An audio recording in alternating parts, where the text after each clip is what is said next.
Welcome once again to Demon Gate on Blades and Blasters. This is episode 10 of the Vagabond campaign.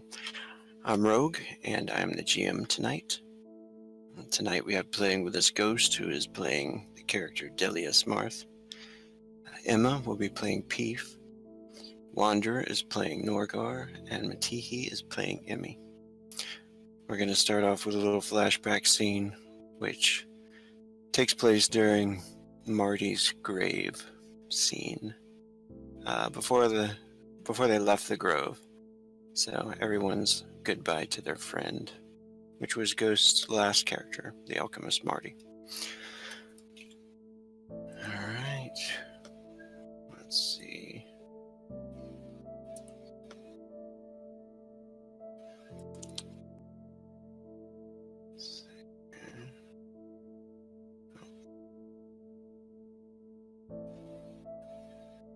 I think it's this one.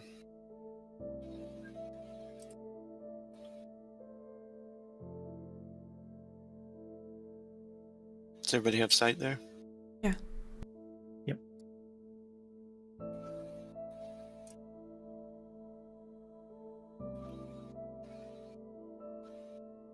A flashback to the 5th of Deadwood. The sky wears the twin suns high above the small clouds of white flowing slowly by.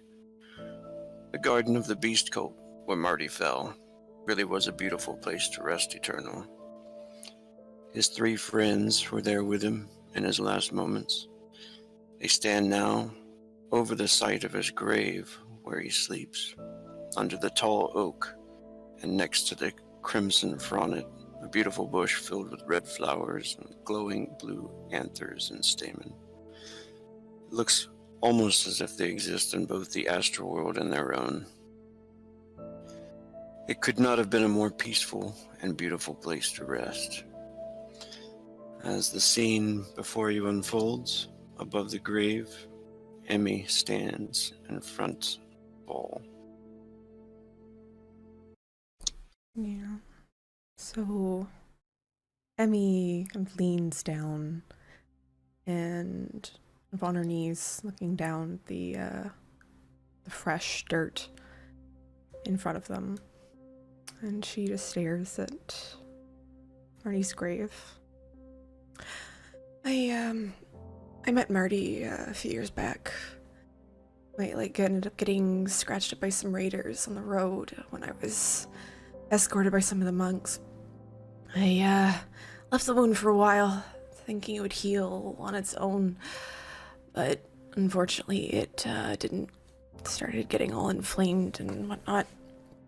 Eventually, could barely walk and had to get back to Drakengard for help. And every other healer was too expensive. The monks couldn't help me out. I ended up going into a little alchemist shop for help, just to get, something for the pain. And that's where I met Marty. He brought me to the back, fixed up my leg. There's no questions about money. It was just concern for me. He patched me up and made sure that I was alright. He saved my life that day. And I followed him around for a long time, making sure to protect him and guard over him, making sure that he was alright, that no one in the town would bug him. Marty was one of the best individuals that I've ever met in my life. He didn't judge anyone based on when he first met them. Didn't make any snap conclusions. All he wanted to do was help people. All he wanted to do was solve things without violence. And he wanted peace. That's why he decided to travel out. I made sure to stick by Marty for as long as I could, and I would have stayed by him forever if possible. He always got uncomfortable when I called him Master, but he's earned that title. And I did like making him squirm and feel uncomfortable. But Marty was like family to me. He was like a second home. Whenever I saw him, it just felt right. I felt strong in his presence and like I could do anything. As long as it was for him. He was my best friend. And I loved him. And I'll always love him. I'm sorry that I couldn't protect you. I'm sorry you couldn't tell me everything, and I'm sorry that I couldn't tell you everything. I wish we had more time, and I wish we could have seen the world together, and we could have changed the world together. But I don't regret it for a second. The strength that you gave me, I'll carry on for a lifetime. So thank you for being in my life. And I'm sorry that it was so short. Demi stands back to her feet. And she takes Norgar's hand and peeves and brings them in for a very tight hug.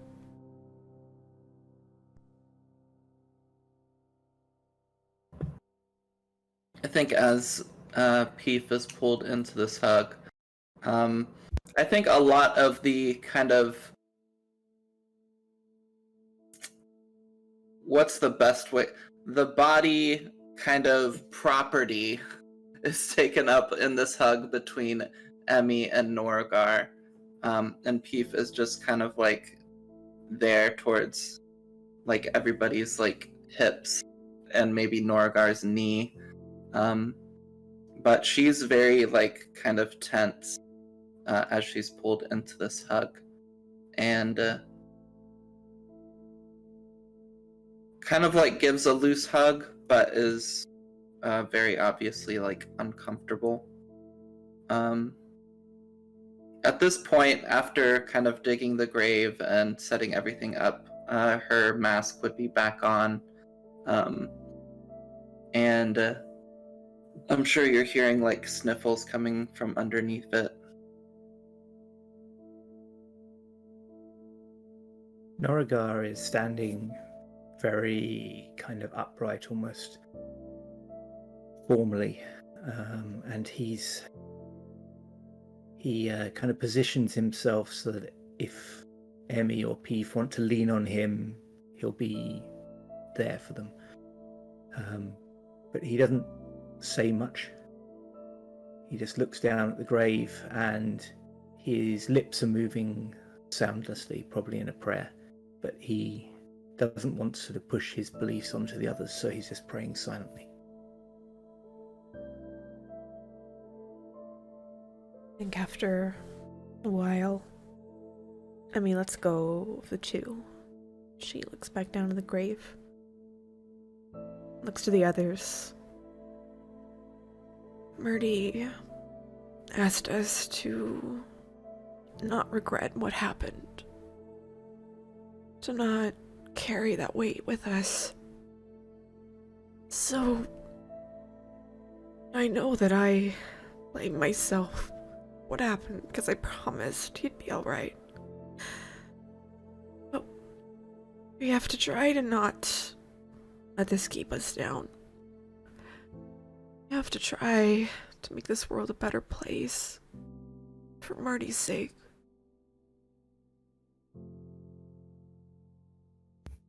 Norigar nods. He says, if there's one thing he lived for, it was to help others. We shouldn't let anything stop us from carrying that on. And then he sort of looks like he's going to say something more and kind of just tails off.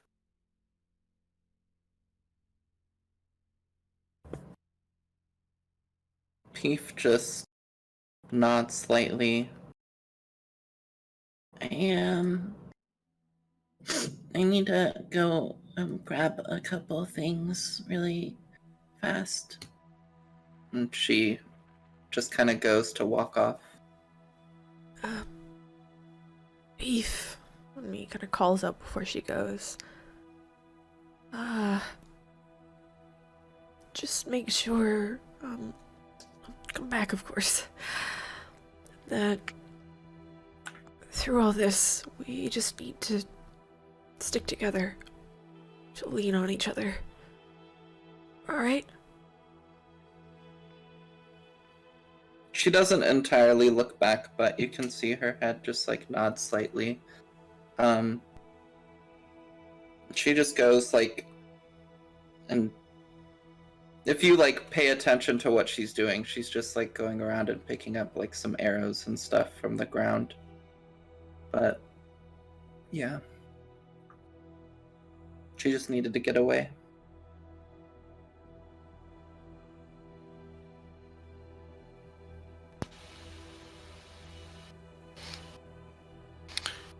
And I think that's good. If anybody has anything else, No. the scene pans.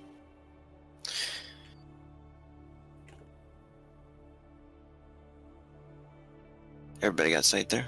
Yeah. Okay.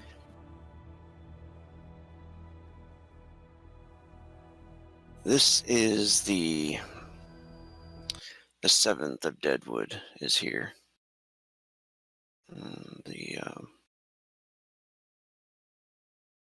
Find this here. 2 days fast on the road to Northwater, and the weather's been quite delightful actually.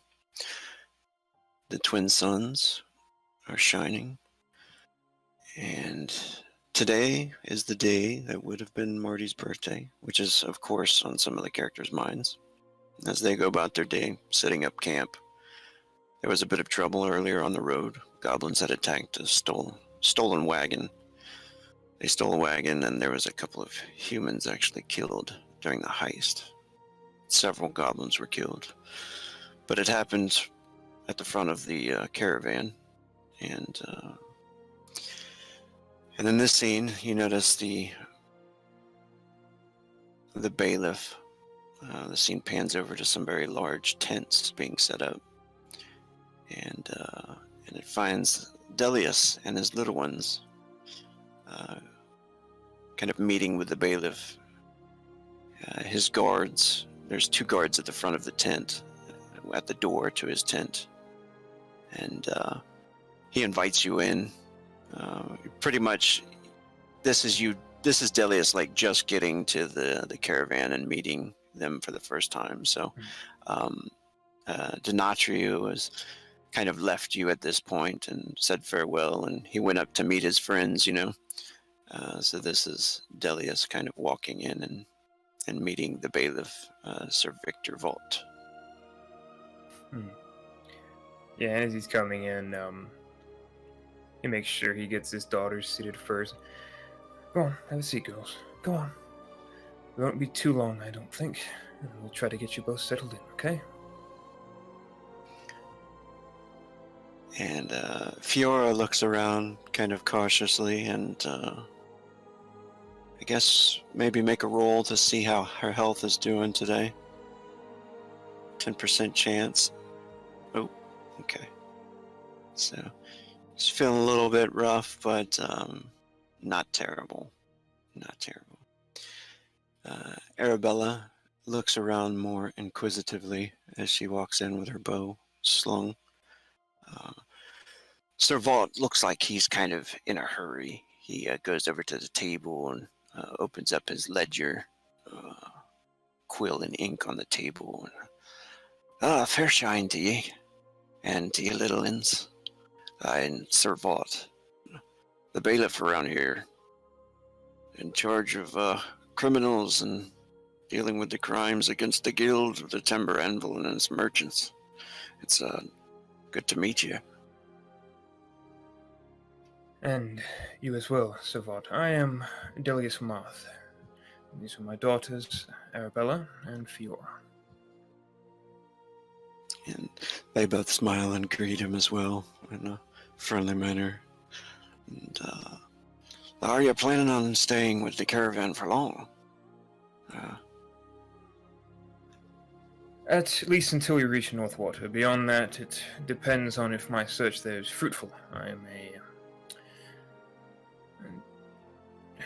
healer by trade these days, and I'm trying to find way to help out my daughter. She's a bit ill. Ah, I see. All right. Well, we will be staying in Northwater for some time, but it should at least be 2 more days and a night, if all goes well. If you need any provisions and such, you may purchase from the merchants or trade at your leisure.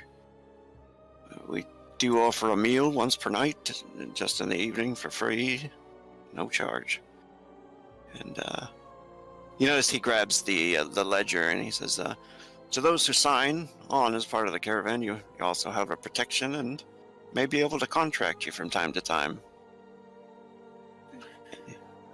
Contract for what exactly? For, if I may ask. Well, if you look like the type that might be able to protect yourself and protect others, I do offer some coin to those who can do jobs for us at times. I would not be unwilling. I must provide. My wife and I are estranged, so it does fall to me to care for my children, but I have assurances they would be safe in your care were I be required to depart. Of course. My word of honor, sir. Very well. Is that the ledger that I would sign within? It is, sir. Very good.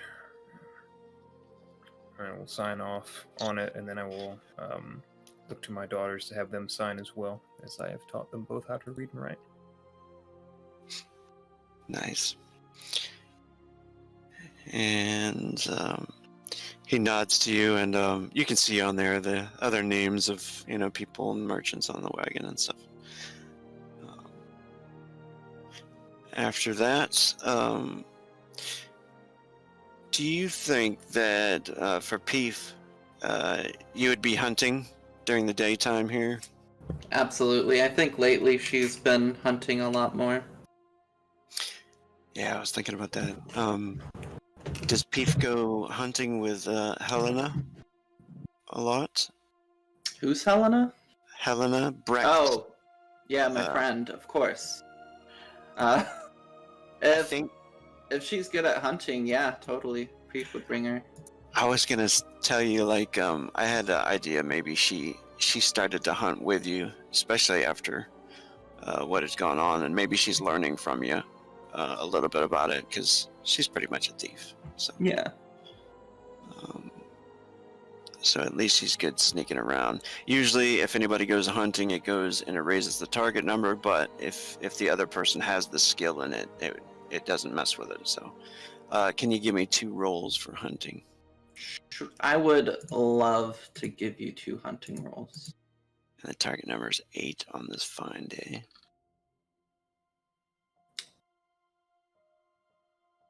Oh, nice.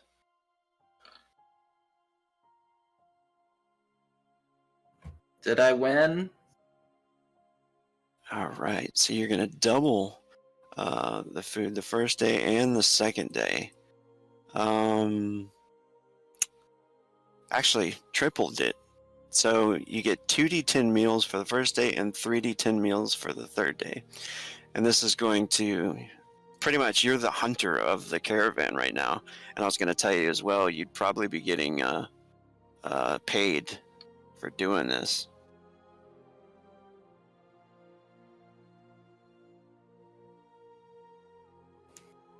Nice. Let me bust this out. What was the first roll for the meals? 18. Do these dice explode? Yeah, they do. Oh, then it's more. 1 sec. Hell yeah. 23 for the first day. 23. So for that day, you took down an elk.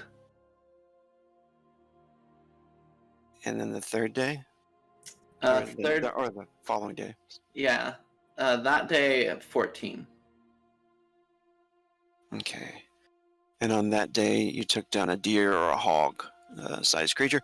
So trading in those pelts at Kolnu, who is the trapper there, Mm-hmm. you would go ahead and add that's a large pelt, and then that is a medium pelt. You would add 7 silver.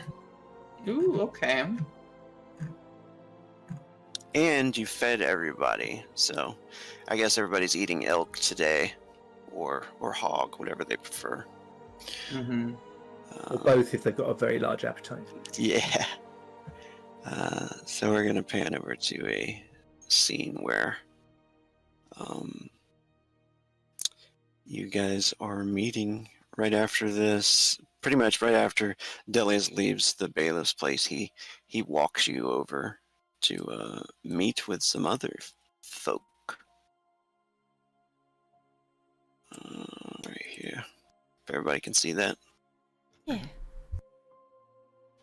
So, the bailiff brings Delius out. He leads him to the campfire. Him and his 2 little ones. And as he's walking up, he says, let me bring him down here. Fair shine today, is it not, Sir Norgar? And Norigar kind of, rather than just giving the automatic polite response, he sort of pauses and looks up at the sky and says, "Yeah, it is that." And how do you do, my lady? And he nods to Emmy. Yeah, Emmy's got her hands and face kind of in a small bound book that used to belong to Marty. She's been reading it constantly, or trying to, and finally it's kind of clicked. She still struggles with reading in general, but she seems to be able to get most of the words, though it takes her time. And she closes the book and she looks up to Victor. Her eyes are a bit red, but she smiles, says, "Yeah, it's a very nice day today." And Peef, I think you're just walking up to, maybe after your day of hunting, and he turns to Peef and he nods, and you can see behind him this elf gentleman in armor and the 2 little ones. He says, "Well, we have a newcomer here, and I was thinking that there's some room here for the folks at the campfire. I wanted to introduce you to Delius, Marth, and his little ones." And Delius will bow. Room at the campfire if you're willing. I don't wish to impose upon anyone. No. Emmy smiles to Delius, looks at the kids, her smile widens. "Please, come sit down." Norigar moves across to give them room. Does his best to smile. It still looks fairly intimidating. I was just coming to get more arrows really quickly. I'm gonna go hunt more. Why don't you stay a bit, Peef? We haven't seen you around much lately. Just for a little.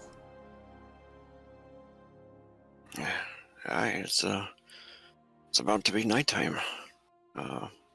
He looks at the sky and he's like, "I guess that doesn't really matter much to the goblin, though. Anyway, I must make preparations. We lost a couple on the road today, and maybe the priestess Aces perhaps tend to them when she returns. Anyway, have a good meal then. Almost dinner time." And he takes off, leaving you guys alone to talk. Delius will have his daughters sit and There's a cooking pot in the middle. Has it been running at all? Or? Actually, it's not yet there. You do notice that Faustine is over there cooking, not that far away, and it's got like a big cauldron set up, you know, and racks with spices and stuff on them. And there's some people over there that she's dishing the food out to and stuff, but it just hasn't yet come to you guys. Yeah, he'll wait for the free meal to see how it is before he busts out any of the rations. He just kind of lays his belongings out that he has and has a seat with his daughters and looks to the others and just kind of rubs his hands next to the campfire. Yeah, I think Peef will kind of like anxiously walk up, and then we'll sit further away from Emmy, but we'll kind of sit and awkwardly just start kind of pulling out some arrows and working on them a little bit, just kind of cleaning them and making sure the feathers are right, and just making sure it's all good. But she's pretty quiet. Okay. Norigar leans across to Peef and in what he hopes is a nonchalant tone, he says, "How you been, Peef? We've hardly seen you recently." Yeah, I just have to hunt a lot. I mean, there's a lot of people to feed.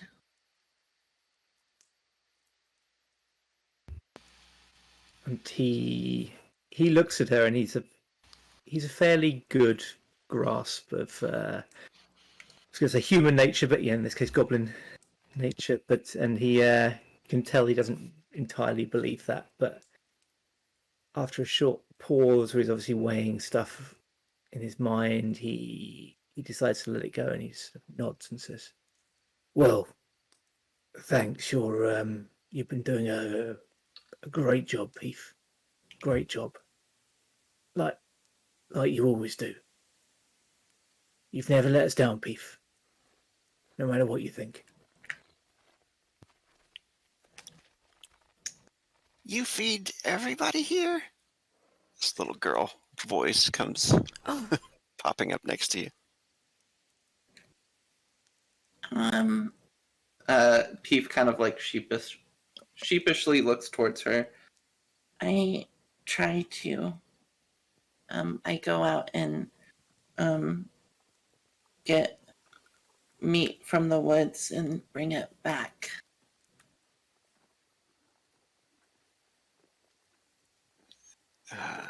You notice Arabella, her eyes kind of brighten up at that, and she looks over to her father.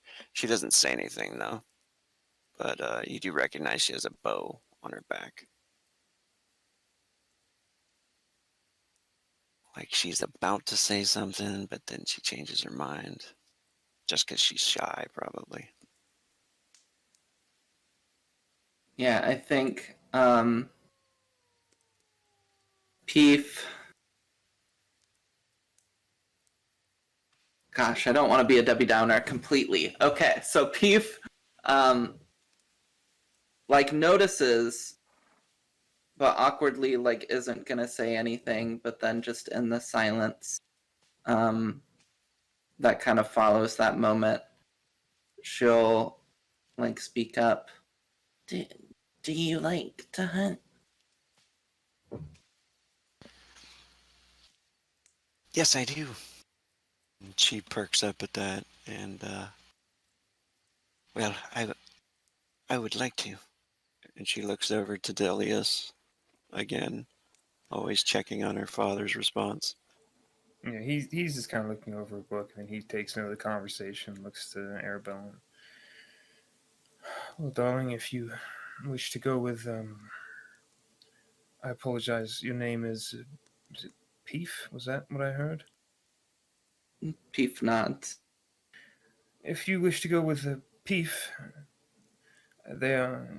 she's in charge of the caravan's hunting, so I can think of only one set of more capable hands for you to be in. If it would not trouble you over much, Peef, perhaps on some of the easier trips you could take one of my daughters along. Oh, okay. Yeah. I'm teaching another friend how to hunt, so I could take someone too. She should not need much teaching. She was rather skilled with it to begin with, but she will not be a burden to you. She has been a great boon to our travels together since we've been heading this way. Well, it'll be good to have someone else experienced then. She smiles, kind of beams about it, and sits back.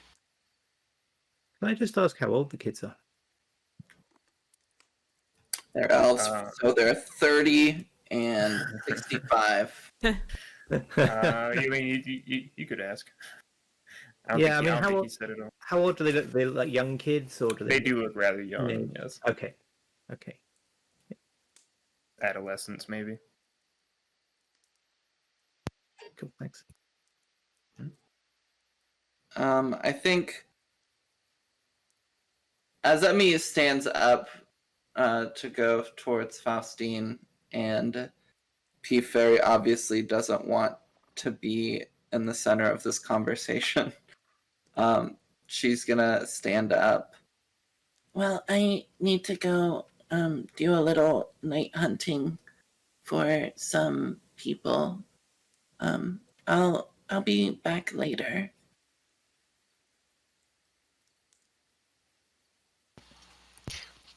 And Norigar looks across to her, and he's got concern written plainly on his face, but he's not sure how to express it. So he just sort of nods and says, "Yeah, see you later, Peef.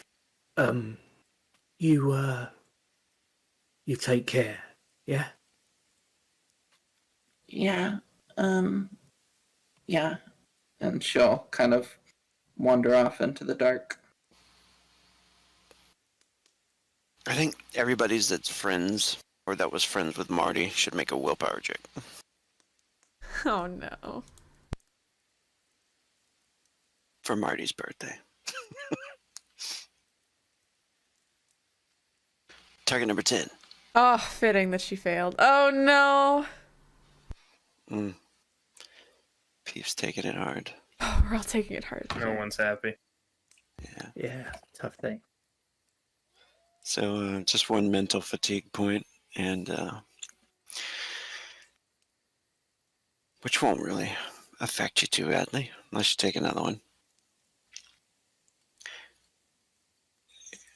Yeah, everybody's pretty much rough, probably for Marty's birthday. The food does look like it's finished, though. If anybody wants to grab some, or doesn't look like anybody's bringing it over at the moment. That's what Emmy was going to do. Like, kind of in the middle of that conversation, she'd gone off and headed towards Faustine. Okay, awesome. Let's do that real quick then. Yeah, Emmy's walking up to Faustine. Yeah, as soon as she kind of turned away from the kids, putting on more of a happy face for them, her face falls a little bit. But approaching again Faustine, maybe some of the other people that are milling about, she takes a deep breath and puts that happy air about her again. She comes up to Faustine and says, "Hey, Faustine, do you mind if I get?" She turns around and starts counting. Just 1, 2, 3, 4, 5, 6, like 7 servings. Is that all right? Oh, of course, my dear. And Faustine turns around, older woman, gray hair. She's throwing in some spices as she tastes, some of her own. And she says, "And how are you doing?" Not great, to be honest. But I'll pull through it. I'll be okay. But thanks. I'm so sorry about your friend. And I'm sorry I haven't been able to talk to you much. Oh, it's all right. You're busy. I understand.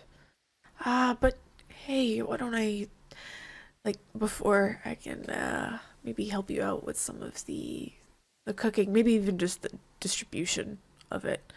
Not the cooking part. I'm still not great at it. That would be lovely. All right. Have you been keeping up with your reading then? Yeah. I think I got everything to click. It's still slow. It's still slow going, but it's coming along.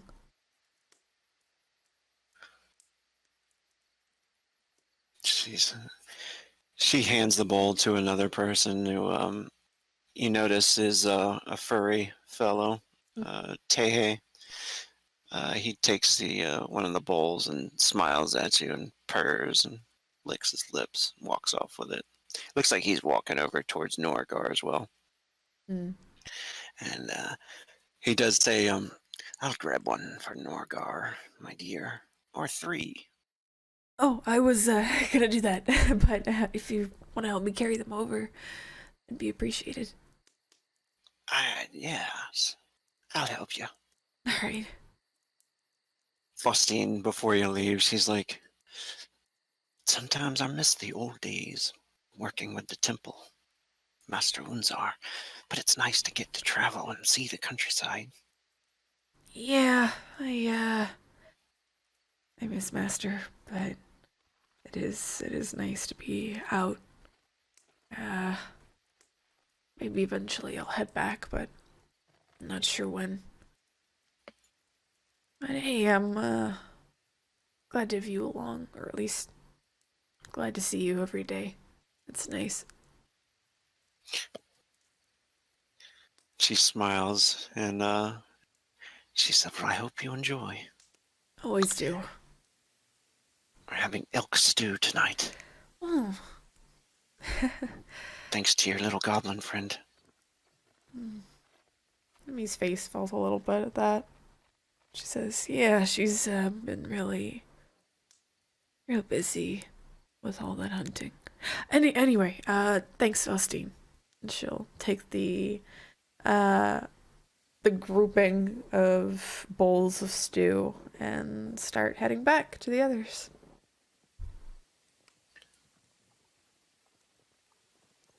Tehe walks up with helping you carry some stuff. He's got a jug of wine clipped on his belt. And he walks up to the fire. Sir Norgar. Norigar seems to be miles away. Didn't notice him approaching. He's deep in thought. And he sort of looks up. Ah, Tehe, how you doing? And he gives him a sort of half-hearted smile. But it does look like Tehe's lifted his spirits, as he always does with Norigar. He balances a couple of the bowls, as Emmy's probably doing as well. Oh, And, let me help you with that. And he grabs himself a couple, and then he grabs more off Tehe and Emmy and helps them kind of hand them out. Yeah, Emmy gives them to the kids first, the ones that she's carrying, and Delius, and then she'll place one of the bowls by where Peef was sitting before taking a seat where she was herself.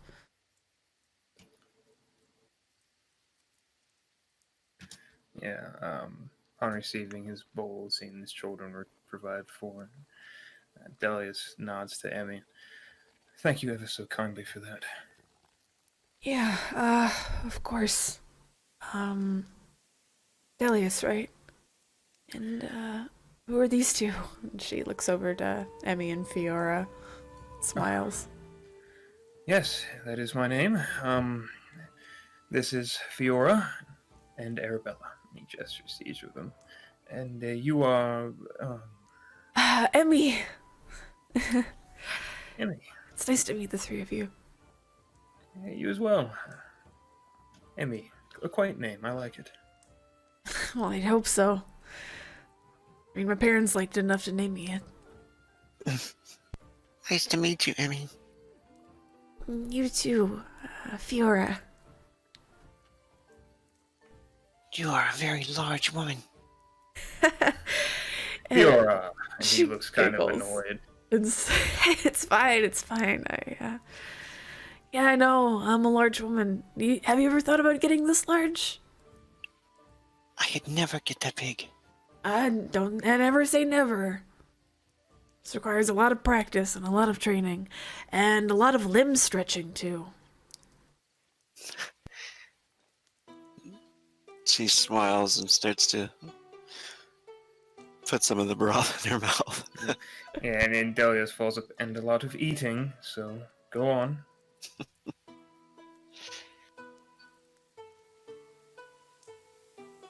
Tehe sits back as he's purring and filling up his belly. He looks over at Norgar and he's like, I heard the bailiff call you Sir Norgar. It has a nice ring to it, doesn't it? Norgar sort of shrugs and then puts his head on one side as he thinks about it and says, you know, I've never really thought about it, but it does. It does sound nice. But you can't get too caught up with worldly titles, right? It can be a distraction from what really counts. What really counts? I would love to be called a sir. A great knight, Tehe Maha. I thought you were a monk, Tehe. I am, but one can dream. A Mudai, not a monk. Oh, sorry. Yeah. I must be confused. I thought Mudai were, a little like monks in that they didn't concern themselves too much with the world, but I think that's not right? Yeah, Emmy looks at Norgar and she says, I am offended at that.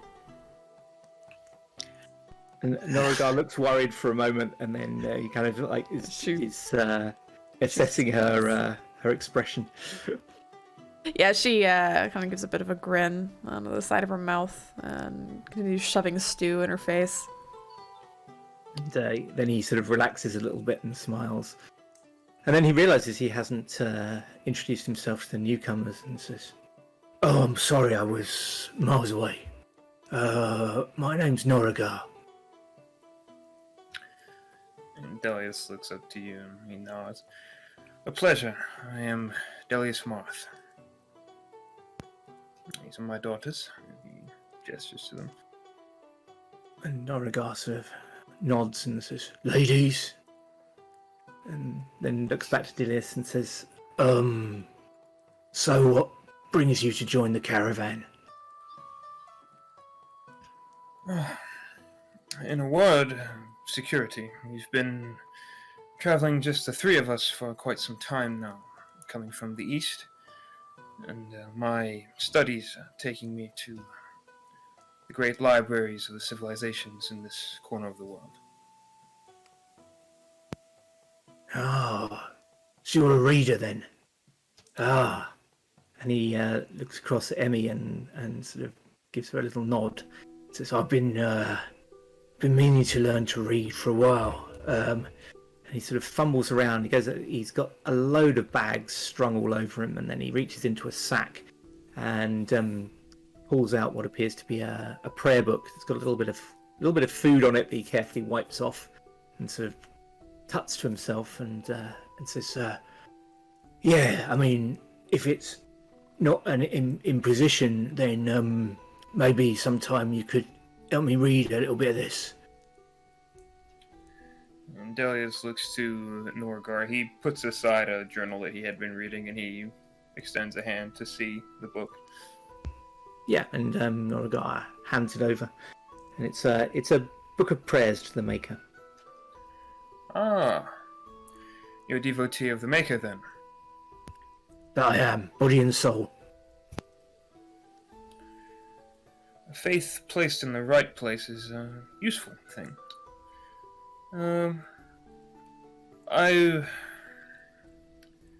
I must be very particular with my time, but I would charge you a very small fee to teach you how to read. Very, very small. It would not be much. It would be much less than a tutor would. It's not out of any desire, mind you. It's, well, he kind of gestures to his children. A man has to make ends meet, as it is. And Norgard seemed surprised for a second, then because of course Marty was teaching him for free, but then he realizes it's perfectly reasonable to charge this. He's like, "Oh yeah, of course. We've all got to get by. No problem." Copper a week sound fair? Oh, more than. Look, you got a family to support. We could make it a silver. No, as I said, I don't wish to charge you as much as a tutor. I'm only so skilled in reading and writing. I never call myself a professor or a learned sort in that manner, but a copper per week. I won't accept anything more. Well, that's very kind of you. You've got yourself a deal. Then let us shake hands on it. And he extends a hand over to Norgar. Yeah, Norgard reaches out and at the last minute realizes he's still got his leather gauntlets on. He was still eating with them on because he hadn't thought about it. And he quickly sort of pulls them off and engulfs Stelius' hand in his huge green paw almost. Emmy looks to Delius, looks over the kids, and leans more towards Delius, lowering his voice so the kids don't hear.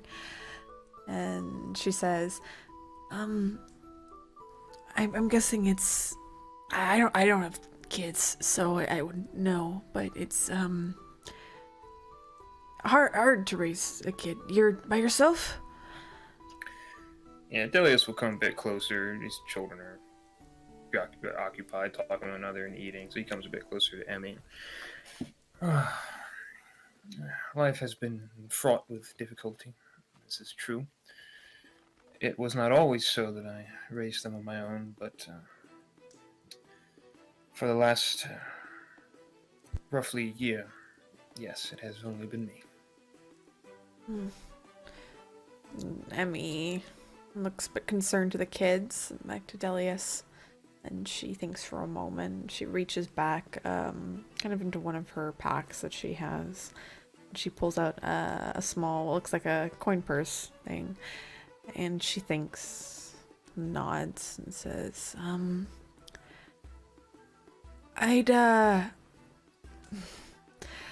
one of our friends recently, passed on. And I didn't feel right about keeping this. But I think it might be better in your hands. And she gives Delius Marty's coin purse. Yeah, he looks a bit confused as he takes it, looks at her, and then he opens it up and... Let me copy paste what's in there, because I took it out of his sheet. There you go. It's 27 gold, 63 silver, and 36 copper. Yeah, so as he starts to count through it and sees gold pieces in there as well, his eyes kind of get big. I apologize. If I had known that you were going through a loss, I would not have... Don't apologize. It's loss happens, and though it was sudden and unexpected, he was a good man. A great man. Are you certain that I can take this? This Yes. is quite a sum of money. Please do. I'd rather see it go towards taking care of someone else. Yeah, he looks at it again. He's still kind of dumbstruck, and he gets a little misty-eyed upon receiving. You see he kind of wipes his eyes away. And, he looks at his daughters and looks back to Emmy. Might I hug you? Yeah. And he does. Yeah, he brings him in for a very tight hug. Very comfortable, warm.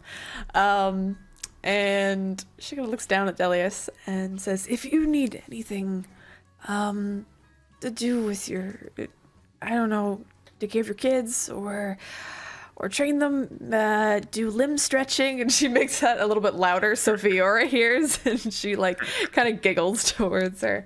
But yeah, let me know if you need anything. I should like most of all that my daughters and I get to know all of you better. Kindness, such as this, is a rarity on the road, especially for my kind from time to time. Here is some of my kinsmen, I understand, have been difficult, so it creates issues with our lineage, but this is unexpected nonetheless. We don't. If you have need of anything I can provide, please let me know. I know some things of the arcane arts, and I am beginning to better understand the healing arts as well. It would be my pleasure to help wherever I could. Yeah, maybe just the reading for now. I mean, I'm not great at it, but I'm sure Norgar and I could use some help. And Peef. She looks over towards Peef, where she sat, and there's just a little full bowl of stew sitting where Peef was sitting.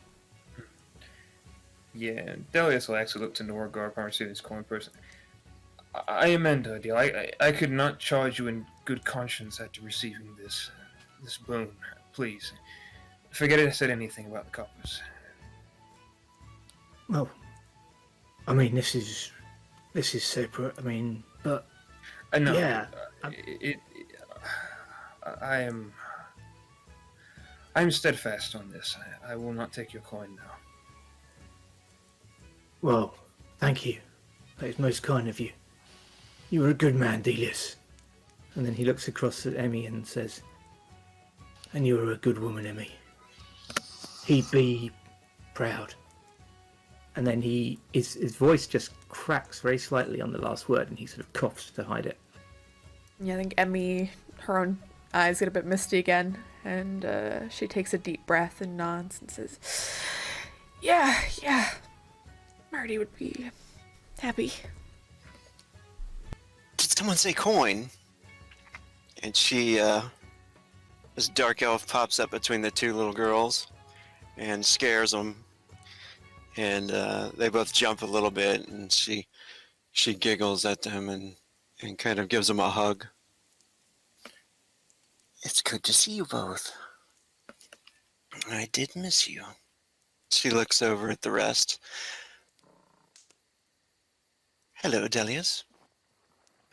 Ah, Inathia. Well met. You appear to be in good spirits. Indeed I am. And she smiles. And she says, a fool, Billy. Plenty of friends around. I don't believe I have met all of you. Emmy shakes her head. No, I don't think so. I think I've seen you around camp. I'm Emmy. And how do you do? And she comes over and offers you her hand. Emmy takes it with a firm handshake. Says, I'm good. I am Inathia. That is quite an impressive garb you are wearing. I do not quite have the muscle tone and definition to wear something to that extent, though. Oh. It is beautiful. Emmy looks down at herself and smiles and looks back up. Well, I mean, honestly, if you want training, I could definitely train you. I mean, it's going to take a lot of years and a lot of meat to get this big, but I have like a training regime. I do a lot of sit-ups, a lot of running. Oh, color me interested then. And who is this massive fellow? Norigar sort of looks across at her and he's sort of eyeing her up a little bit and says, I'm Norigar, Templar of the Maker. A Templar. She bows kind of really low to you. And he sort of makes a sort of like dismissive gesture with his hand and goes, no need for that. I'm just a humble servant of the Maker. That's all. She smiles and she actually knows Tehe. You can just tell. She just nods to him. Tehe, how are you? And he says, I'm quite well, my dear. Sits back with his bowl on his tummy. She says, well, I didn't mean to bother you. I just wished to come over and say hello to the little ones. Well, it's nice to make your acquaintance. Yeah, no bother at all. Oh, well then I'll just sit down by Arabella here. Maybe listen to your stories if you don't mind. Oh, yeah. And, I think Emmy smiles, but she keeps an eye out and she looks around for Peef. Where is Peef? Peef He is went night hunting. where we're gonna go see where Peef is right now. Move over to Peef. Take a peep at what Peef's doing. Sneak Peef! Peef. So in this scene here, Peef is probably approaching well, you see Kolnu over there. He's the trapper and the furrier that you can like sell the hides to when you bring them back, and he cleans them and stuff like that too. So he's got, the tanning rack set up, and you can see he's talking to Helena over there. From what sounds to be like maybe some money or something like that, and she turns around and she says, Peef, what are you doing?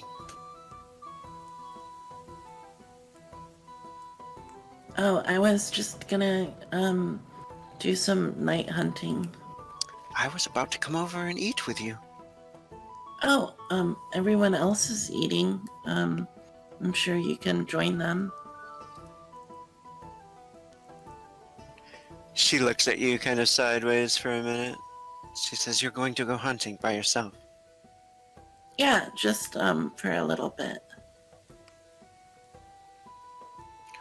You notice Kolnu is looking over at you. I wouldn't recommend that. There's goblins all over. Yeah, he just kind of like looks strangely at him. As well, other tribes, goblins anywhere. Not the nice ones, like you, All goblins. You just gotta know how to talk to them. I'll be fine. I've hunted by myself a lot.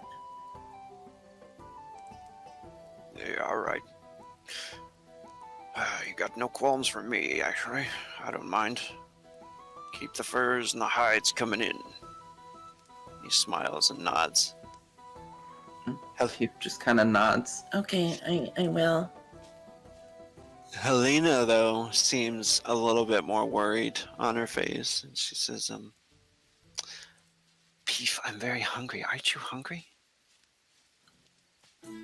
No, I ate a little bit of that elk as we were bringing it back. And you notice she's like looking from you to the campfire over there, and to you to the campfire, and she's like, all right then, I'm coming with you. I'll bring a bowl. No, you can't even see in the dark. Just go by the fire and eat and talk to them. It's fine. Peef, what is she's about to like ask you, and she says, I know you miss Marty.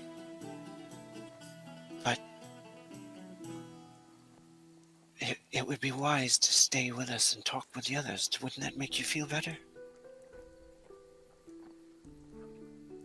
Peef is quiet for a moment and then shakes her head.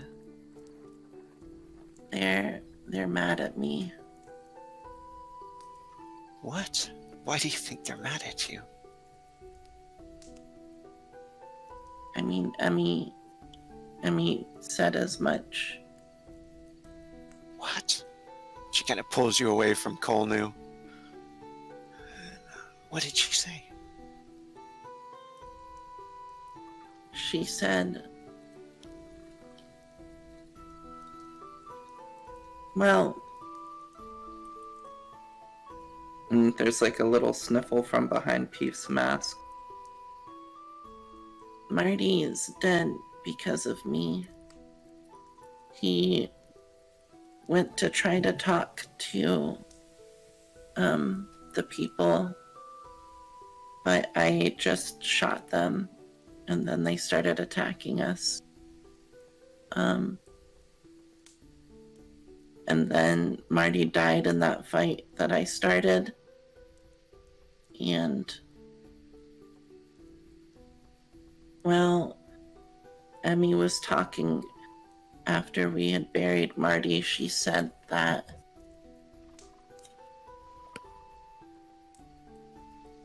Marty never wanted violence and that he always liked just talking things through.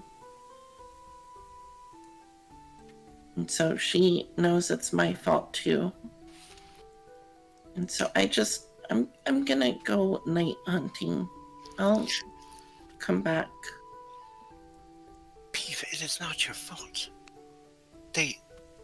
If it's anyone's fault, it's that human, the wizard.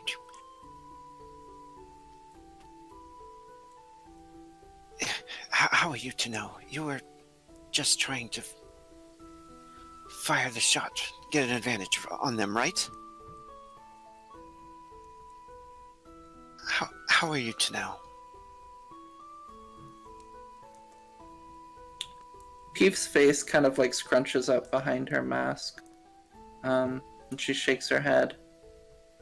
You don't understand. You weren't there.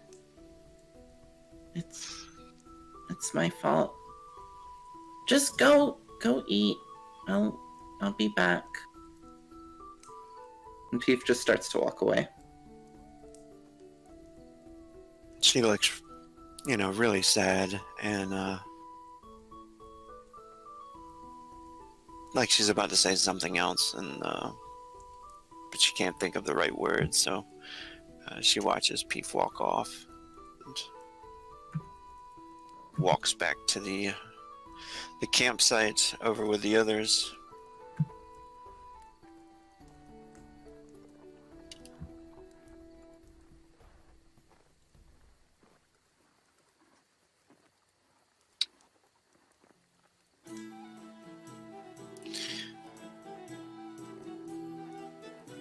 Whoops. Oh, we're so skinny. What See, happened to Peef hasn't been eating Peef's properly. health? No, she's in Peef's. Hey. There we go. Oh, no. So- Helena comes up and she is very sad looking. And she comes over and with her bowl and sits down quietly. And you can tell, I don't know, maybe, yeah, you can tell she does kind of keep like looking towards Emmy. I don't know if Emmy would notice or not. Well, could make a perception Go check. for it. I think she noticed that Peef was sitting very far away from her, but, yeah, maybe.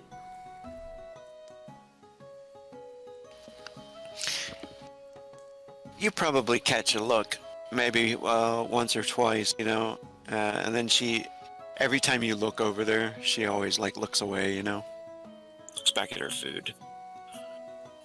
But she's very quiet and definitely something on her mind. And Peef's missing, so Yeah. you would probably know that she's been going hunting with Peef as well, but she is as well a human, so. I think Emmy will get up from her seat and make her way over to Helena, kind of squat down a bit near her, and say, "Hey, are you alright?"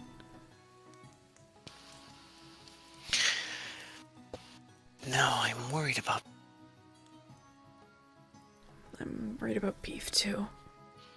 She's been avoiding us a lot.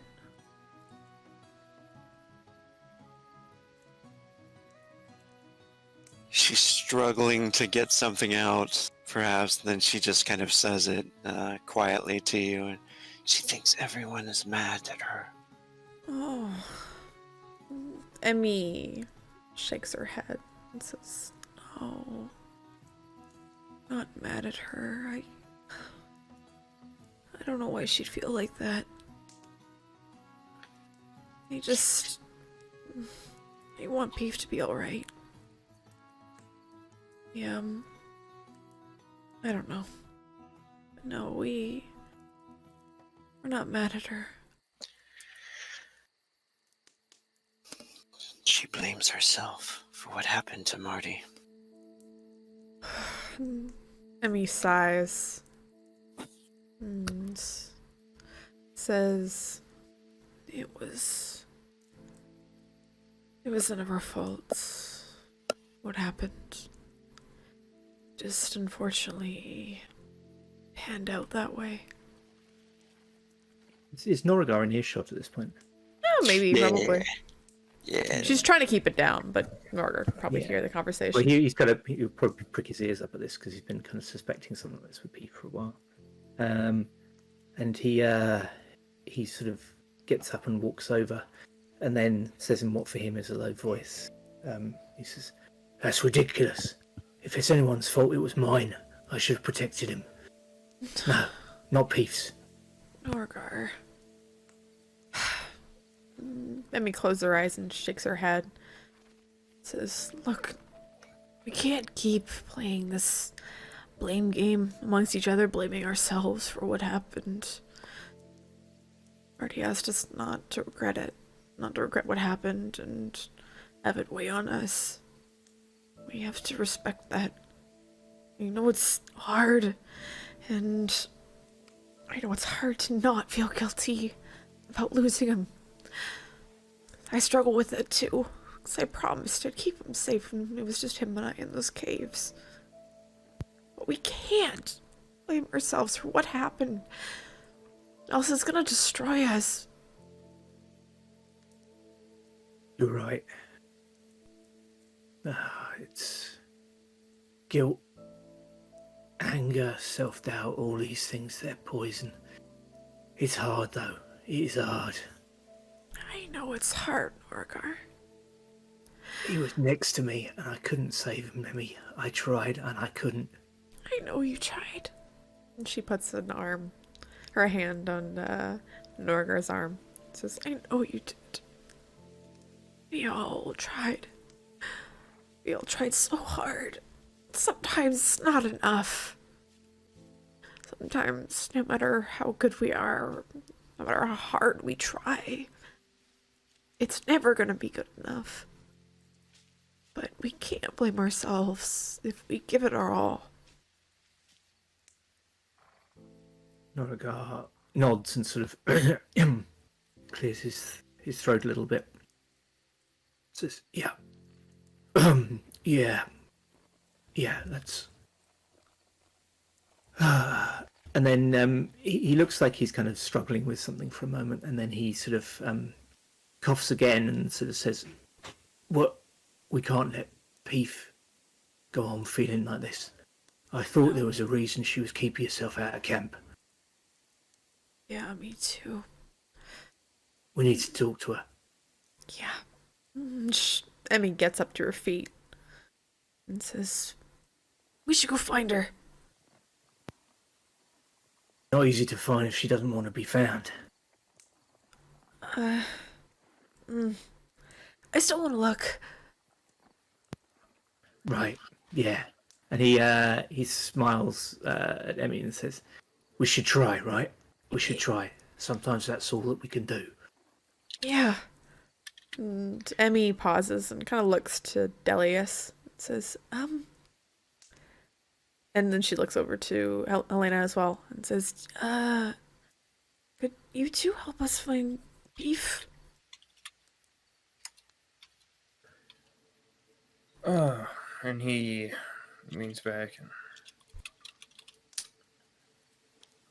Oh, I'm he looks sorry, over. the He kids. looks. Yeah, he nods, but he looks to Inathia. And Inathia, you. I trust you with my children. Would it be a bother for you to watch them? Fiora should fall asleep soon, regardless. Oh, not at all. I'll keep the little rugrats busy. Thank you. Just try to keep her next to the fire. She can get quite cold at night. Her blanket is there next to the pack. Oh, indeed. And she gets a little bit more serious as you mentioned that, and look like a worrisome look on her face as she comes over and starts tending to them. You can tell she definitely cares for them. And yeah. He'll stand up and look to Emmy and Norgar. I have no issue joining you. Just lead the way. You know your friend better than I must say, so I will follow your lead on this. And as they lean down, as they're about to leave, Norigar leans down to Teihei and says quietly in his ear, "Look, if she needs any help, you help out, right, Teihei? Yeah?" Of course. I'll be here. Norigar nods to him gratefully.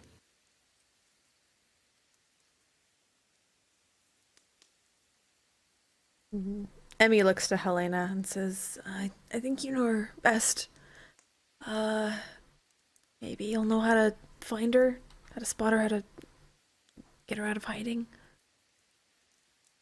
Yes, I can come with you. Thanks. She's been teaching me how to hunt. Maybe we can go back to some of the same trails. Yeah, it's a good idea. Lead the way. Oh, she takes a torch, hands it to Helena. You can use this.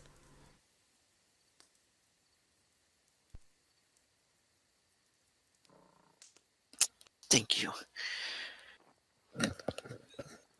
All right. Does everybody have view here? Yeah. Cool.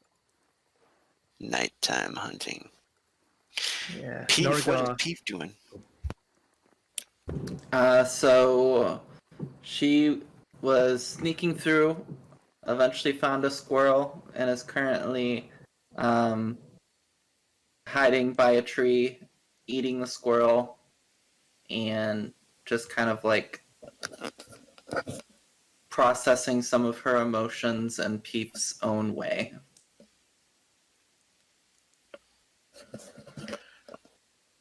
All right. And go ahead, Norgar. What were you gonna say? I was just going to say that as we're walking, as usual, Norigar will try and keep well clear of the torch. He seems, it's not just that it messes up his eyesight. You know, he actually seems to find it a little irritating tonight. He's feeling a bit raw and he's not very good at processing that. So sooner or later with Norigar, it always turns into irritation.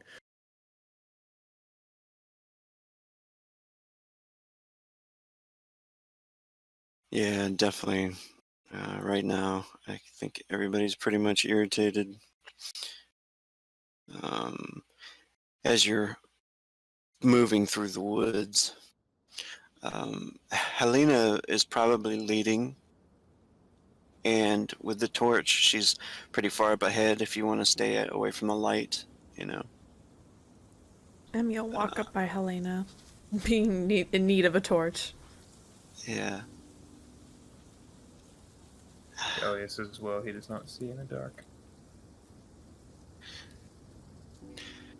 She says, we came through here today. And Peef does very well hunting. Oh, I mean, I guess the best way is to, I don't know, she shrugs. And then, Emmy just starts kind of yelling into the forest, probably scaring some of the birds as they kind of fly off. She goes, Peef! Peef! Where are you? Please come out!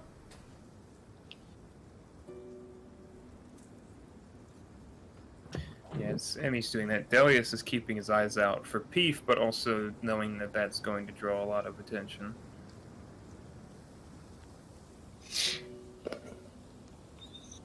Yeah, I think I'm gonna roll this to see actually. Yeah, she's not going in the right direction at all. Oops. And is kind of moving off to the northwest through the woods. But Peef, you would definitely have heard Emmy yelling.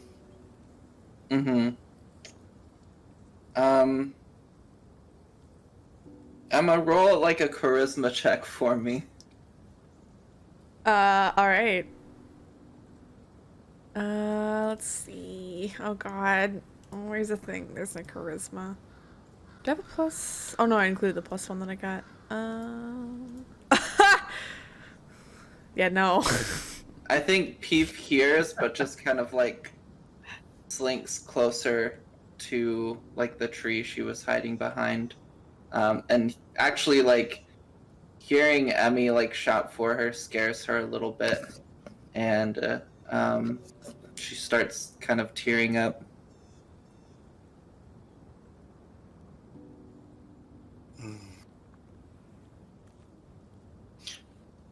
So looking through the woods, how long do you think you would be out there? I mean, I think maybe spend an hour. I know Emmy doesn't want to keep Delius away from the kids too much. Yeah. So pretty much, yeah, as time is going by and time's going by, Helena's like, the torch is running low, and Helena's like, I'm sorry. I don't see her tracks or anything. It's alright. Maybe we can talk to her tomorrow. I hope, anyway. Peef's good at hiding when she wants. Yeah, she is. Let's head back. I'll stay awake. See if I can keep eyes out for her. We'll both stay awake. Emmy smiles up a little bit to Norgar.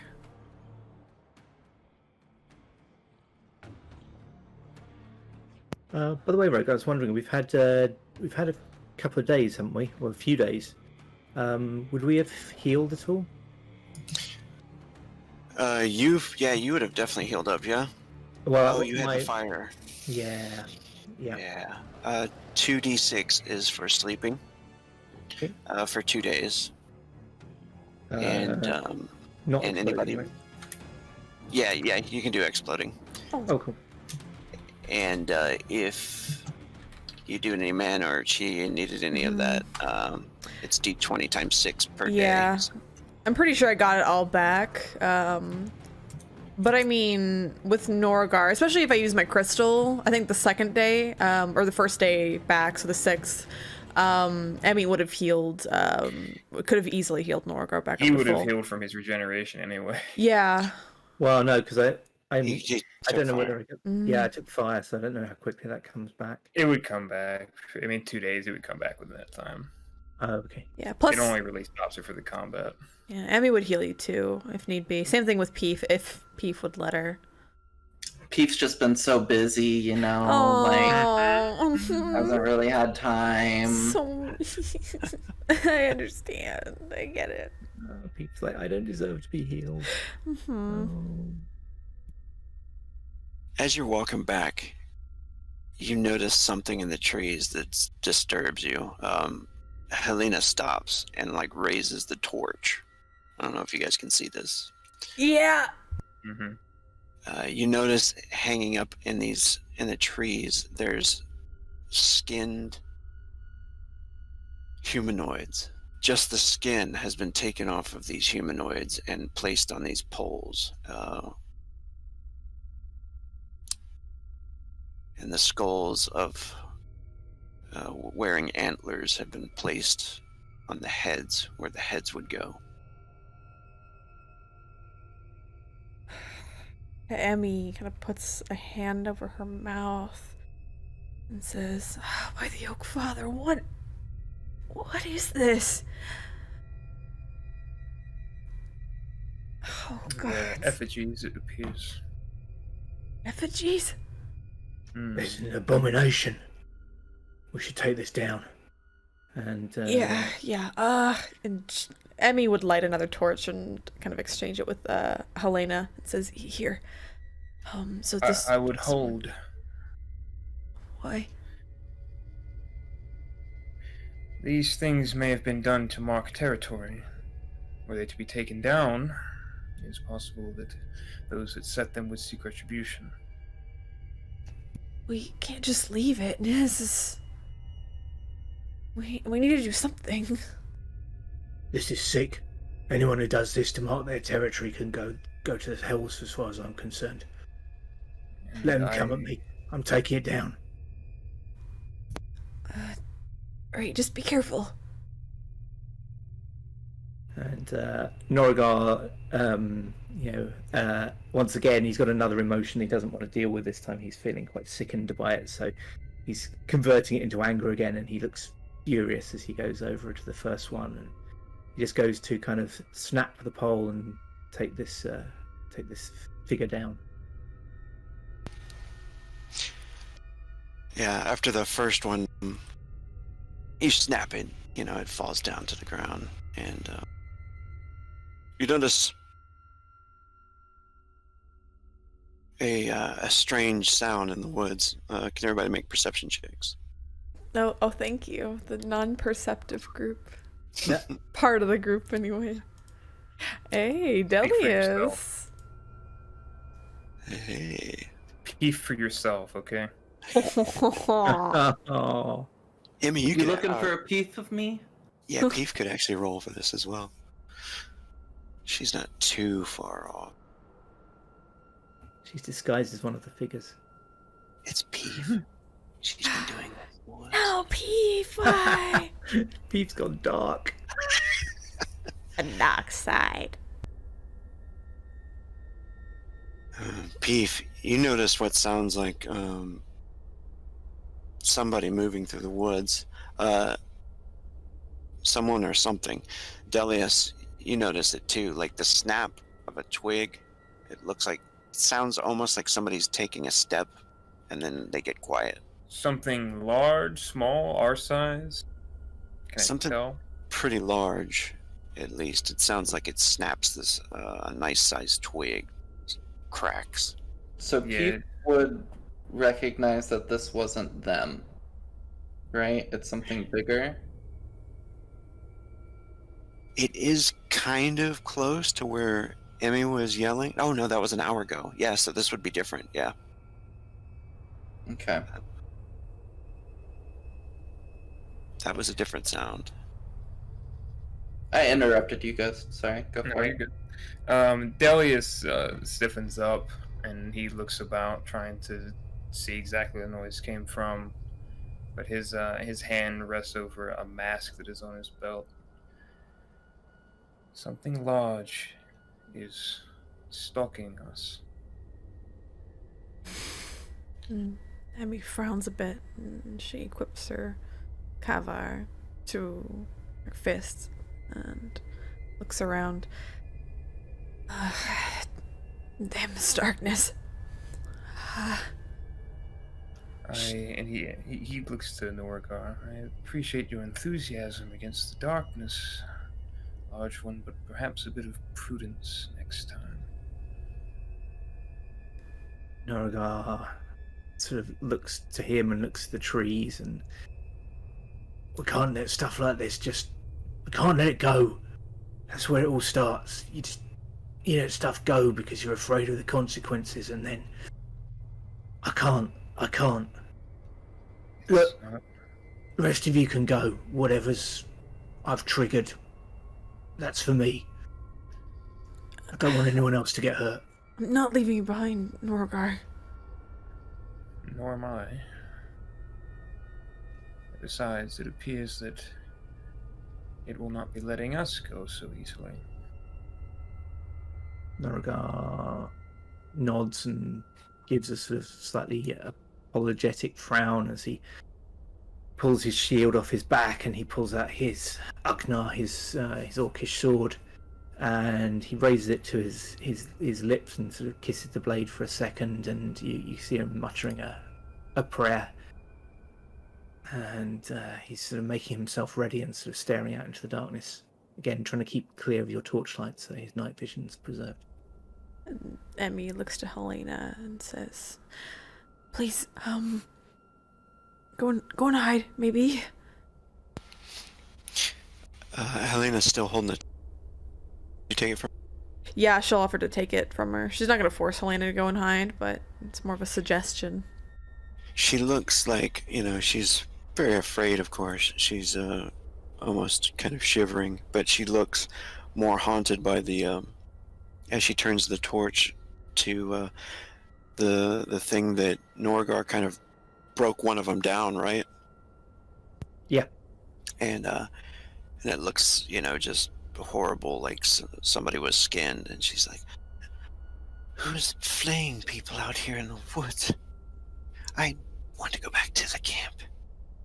I know, but we can't split up. All right, just hide nearby. If things get too dire, then go. But until whatever it is shows itself, just go and hide. Okay, we'll handle it. And she goes to hand you the torch.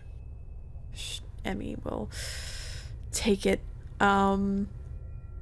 Looks a bit confused because she knows what she's gonna have to do, and having a torch in hand, she's probably gonna have to drop it. But yeah, she'll hold on to it for now. Don't drop it on dry leaves. Blow it out, eat it, or something. I don't know. And Helena runs and gets down behind like a tree and hides.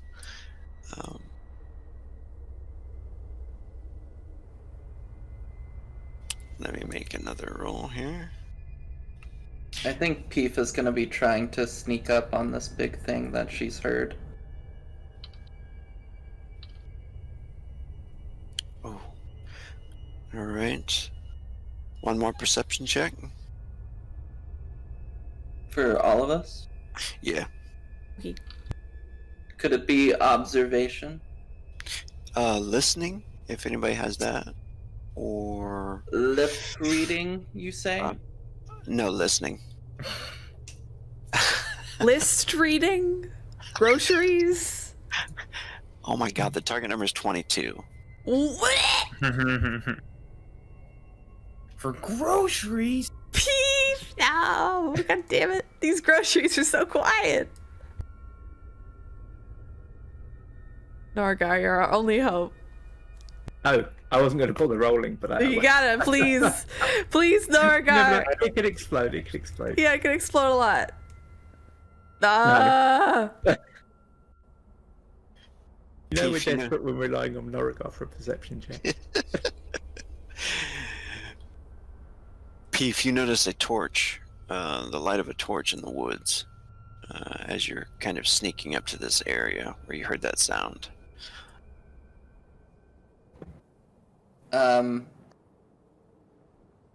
Do I see that it's Emmy and them? You do. If you're hiding, if you're hiding, I don't know if you've made your concealment check yet, but I made one like really early on. okay, but- probably then. Huh? Probably make a new one then, Okay. since this is a new area. And a stealth roll and see if they see you at all. If they Probably don't not. see you.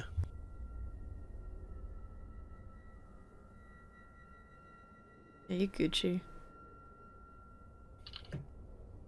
I am the knight. So nobody sees or hears you, do they? No. No. Okay, yeah, you do notice up ahead that Emmy and Delius and Helena and Norgar are all up there.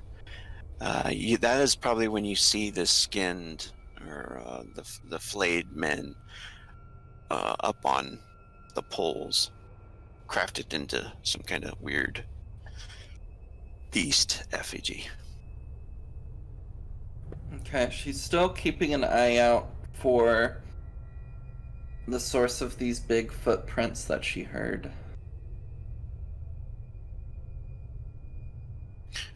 And as you look around, none of you see or hear anything.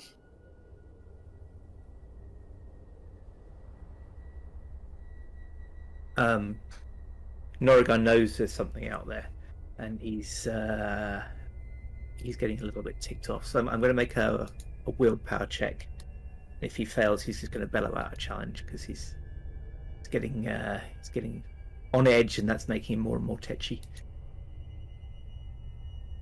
Well, no, he's holding it in for the moment. He's kind of growling under his breath and looking around, and he's getting very frustrated. I think even though Norgar makes a willpower check to not do it, I think Emmy's being antsy and impulsive is gonna be the one to shout out and be like, who's there? Just come out. Gods. Yeah, you don't hear anything or see anything. It's quiet. The wind is blowing. You don't hear any more noises. You don't see any eyes, anything like that, any movement. Norrigar snarls and goes over and hacks down another of these bodies. Can Peef try to find some, like, tracks? Yeah, definitely. But you would probably give away your position if you're getting close to the area and looking around. While they're there anyway.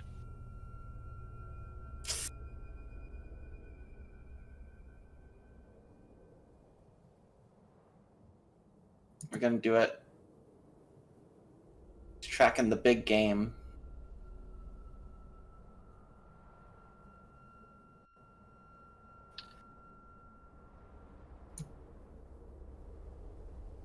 All right.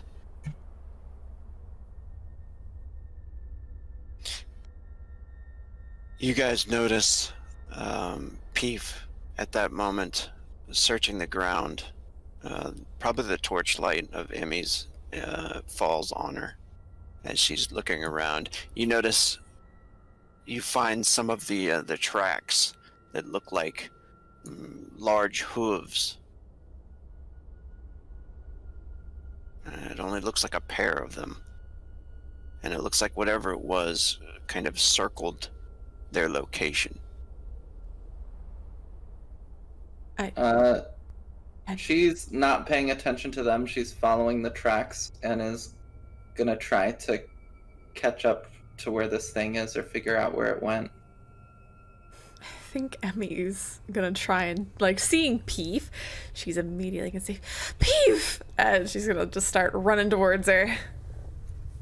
Be quiet. She comes over and, unless Peef tries to escape, she's gonna grab Peef and bring her into, like, a very tight hug. Oh god. We'll make a grapple check if need be.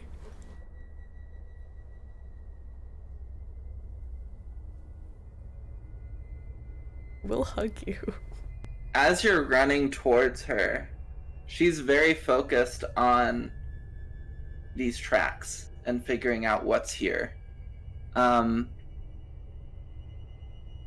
as you're rushing towards her and being loud, suddenly all of these branches and vines kind of reach up from the ground and circle around you.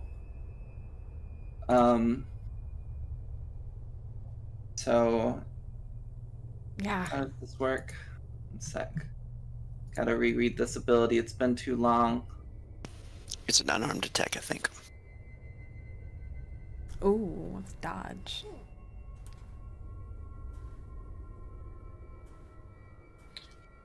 Once you grab it, you don't have to throw, though. Just yeets at me. I don't think you're gonna get yeeted. I roll, I'm dodging. Darn. That's a good roll. It is.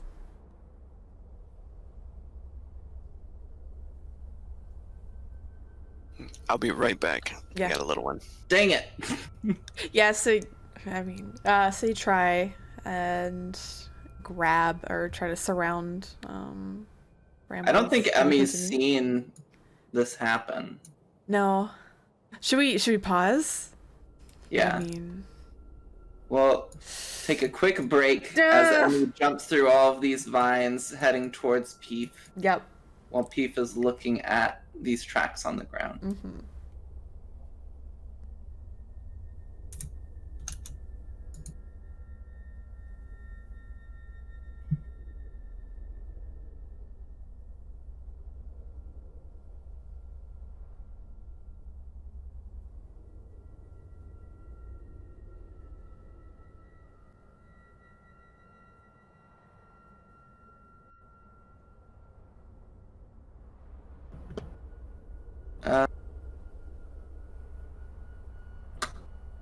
Matt, you want to sing us an intermission song? I'm gonna go pee.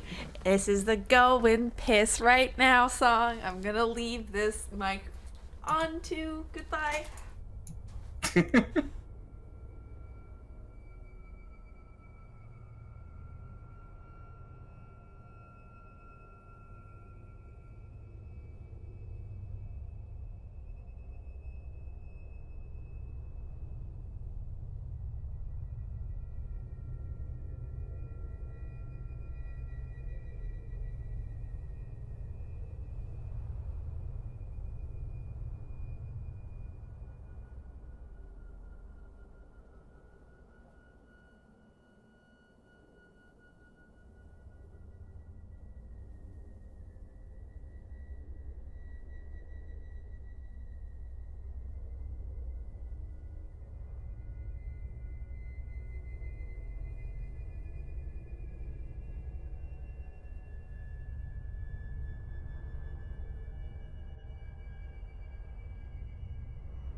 Shit.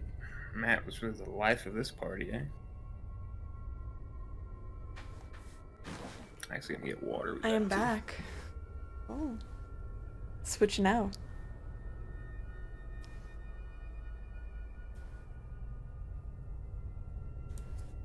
This is anxiety-filling music.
All right.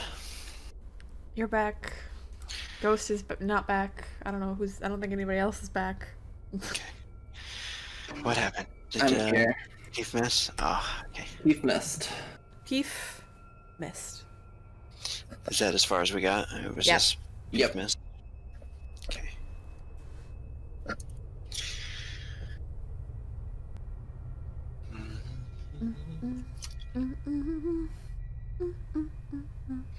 What the fuck? Hmm? I went to take a drink, Mm-hmm. and there's like a giant ant. On my... No. Get out of here, ant. Fucker. Go back to Uncle. God.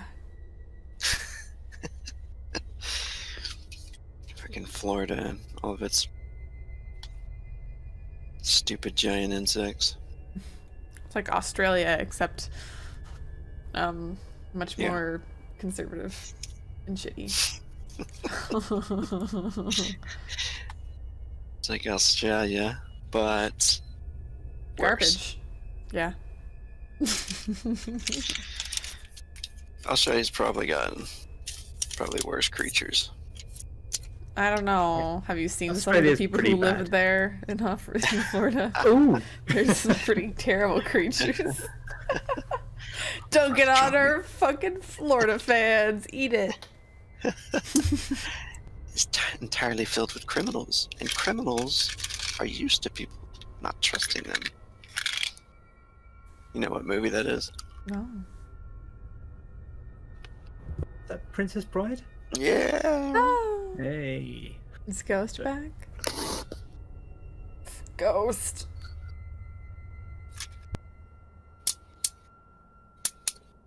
Damn it, Peef. Why'd you have to run off? Now you're gonna get Because I attacked. was night hunting. You're sad hunting. We felt bad. We don't want me to come find you. Because you're our friend. I have returned. Hey, there you go. Everyone's back. All right. Back to it. So, I think when Peef attempts to grapple Emmy with these brambles, Emmy kind of doesn't really mind the brambles coming out, maybe a little bit thrown off, and she kind of dives forward and tucks and rolls, and she doesn't grab Peef at all. She just kind of tucks and rolls next to Peef, huffing just slightly, and she looks down to Peef. She says, "I'm glad you're okay." I'm fine. Be quiet. There's Sorry. something around here. Okay. It's going towards the camp. What? We can find it then. Sorry. Lead the way. That's what I'm doing. Okay. And she starts following the tracks towards the camp. Emmy, you'll motion for the others and Helena to follow.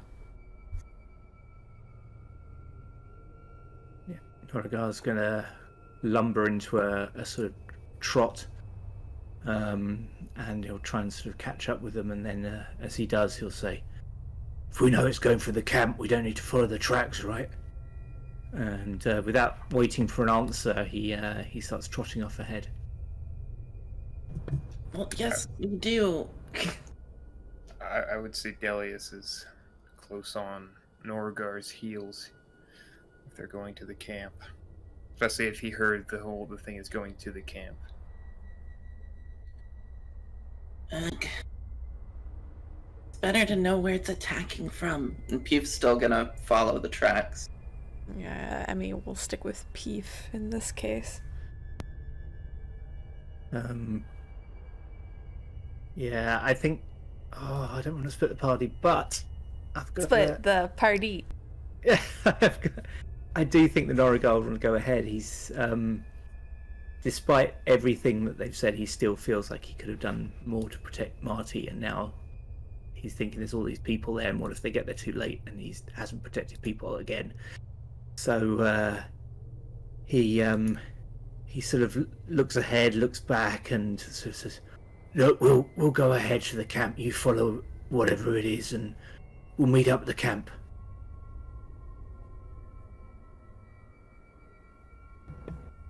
That's fine.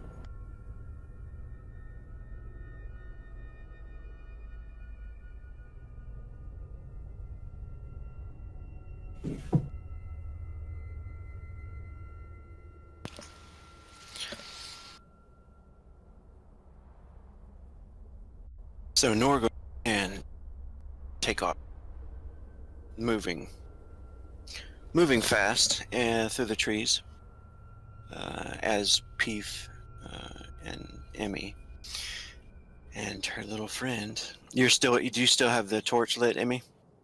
Yeah, well, I mean, she needs to in order to see. Yeah. So Emmy's probably behind Peef, or Yeah, she'll be Yeah. behind P, following along. and Helena's following behind you, still trying to be cautious. And you were still checking the tracks. It looks like it has a very large stride. Whatever it is bipedal, and two large hooves that could support the weight of a creature the size of Norgar, it seems. Very large.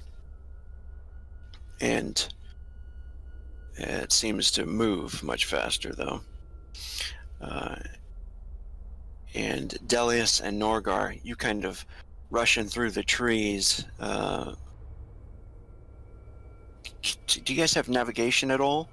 Navigation skill? If not, just do perception. No. Oh dear. No.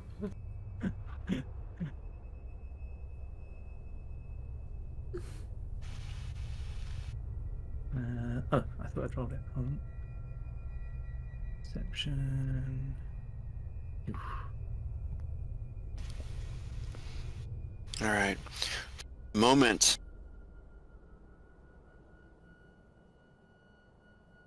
I think you cut out there, Rogue. Yeah. You hear me okay now? Mm-hmm. For a moment, you're not sure if you're going quite the right way or not. You kind of spin around and realize you think that the road is this way. What would you guys do?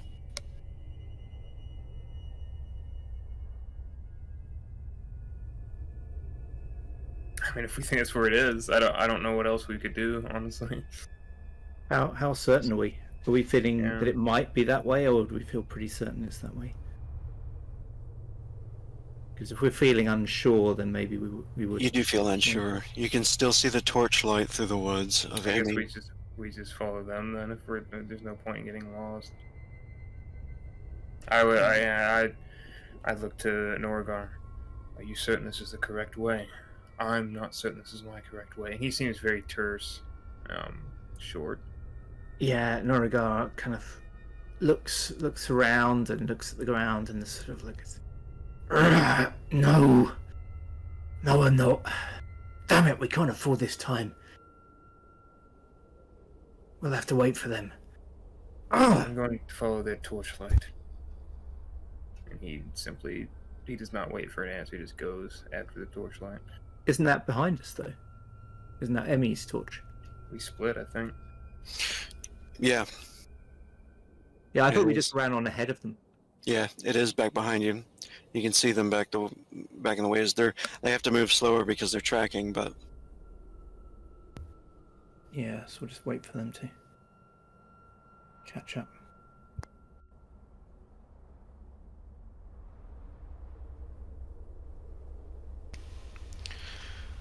which probably isn't a bad.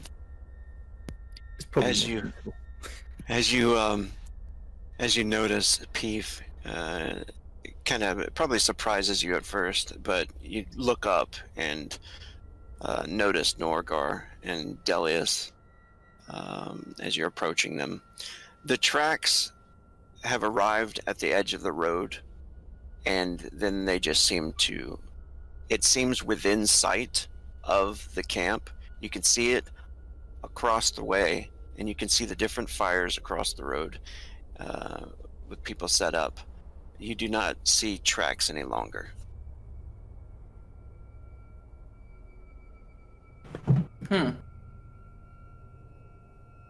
Peep looks around, trying to find something. You want to try tracking one more time? And everybody else can make a. I would love to try tracking one more time. Love to try perception. One more time. Yeah. No! Oh no! Wah, wah. Yeah, those tracks are gone. Whatever it is. Wait, the others didn't make perception checks. Delius. Yeah, I did. Ah, damn it. It's not gonna matter. Helena. Yeah, Helena's been Helena. training. Now's her moment. Time to shine, Helena. This is her time. It's the only reason you're an NPC. Come on, Helena. What have you got to bring? Ah, goddamn it, Oh. Helena. She did better than the rest It's of us. true. An 8 was just what she needed. Uh, Do you think it's following us?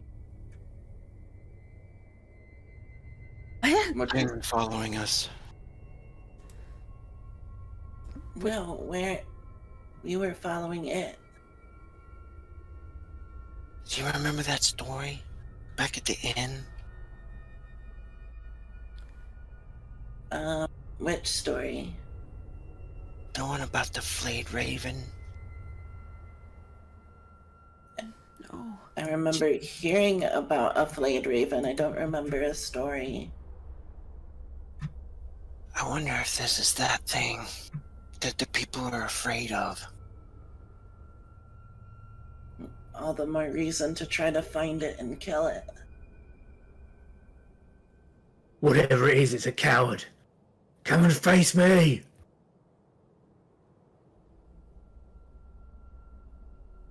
I think Peef is going to kind of do a perimeter, or a close perimeter around the camp, because this thing might be looking for stragglers. Does anybody stand with you while you do that? I mean, Emmy will follow along. Yeah, With I think Pete. I will too. But at a distance, because I don't want to give her position away. Yeah, I mean, Peef is Yeah. moving. Okay. I mean, I'm staying with my daughters if we're next to the camp. Yeah. Something like this is out there. Actually, the camp's not that big, is it? Or is it? It has a good, 8 to 10 wagons. Okay. I was just thinking if Norigar stays near the centre, he could probably get run out to wherever Peef is relatively quickly if he hears anything. So I'm hoping. But if it's... Yeah. Okay, we'll do that then. But just to speed things along, there is no more encounters with whatever this thing was. If you search for any more signs and don't find anything that night. Much to your dismay. Okay.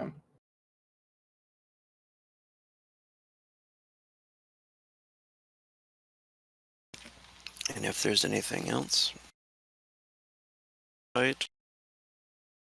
I think Emmy will stay up part of the night, keeping watch out, but eventually just being tired and kind of emotionally and mentally exhausted, she'll slip into sleep.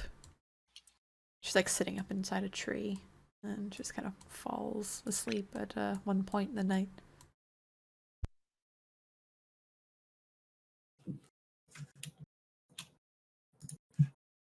Norigar's like a bear with a sore tooth the entire evening. But eventually he too falls asleep.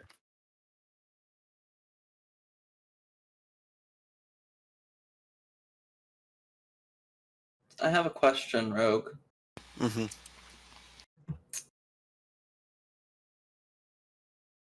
Could I use that? Oh. Oh.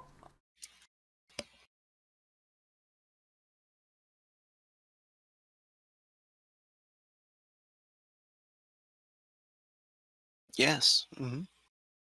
Wait, Oh, wait. Hunter senses. The name must be known of the creature. it's the Flayed Raven. Yeah. Mm. Yeah, go ahead and use that. Never mind. There might be an encounter tonight. It won't be tonight. But there's still another day of travel. Because we'll say you thought of it, at the time of that night, where you're probably laying in bed, I would say, imagine. Mm-hmm. And you're like, maybe it is the Flayed Raven, or something like that.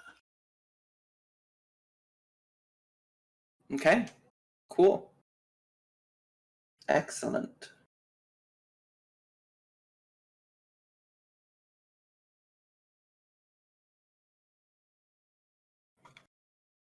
I don't know if you guys can see this.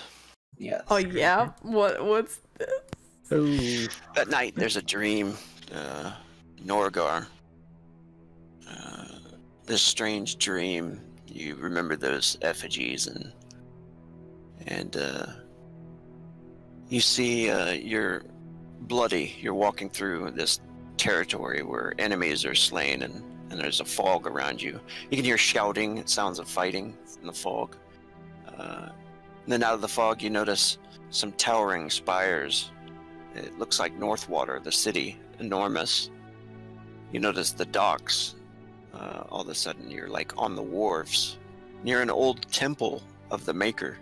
You can see the symbol is kind of crooked, bent to the side of some old temple that looks abandoned. When you push through the door, it grows dark. You notice people in there pinned to the wall, crucified. A dark robed figure standing in the temple, and he looks towards you from behind this black hood.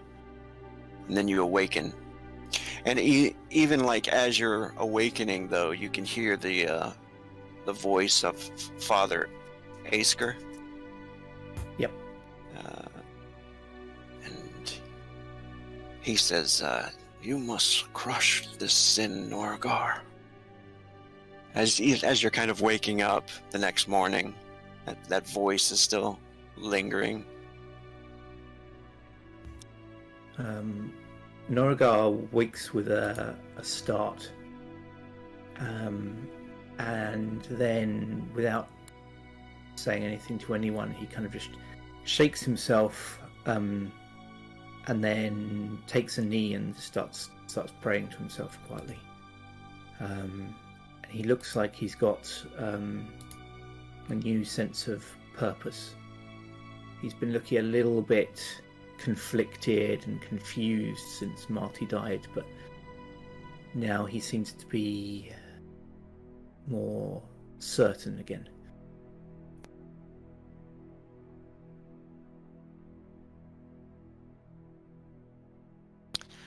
And then the scene goes to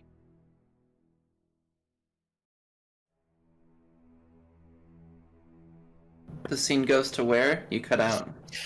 you guys heading north again on the road, Okay.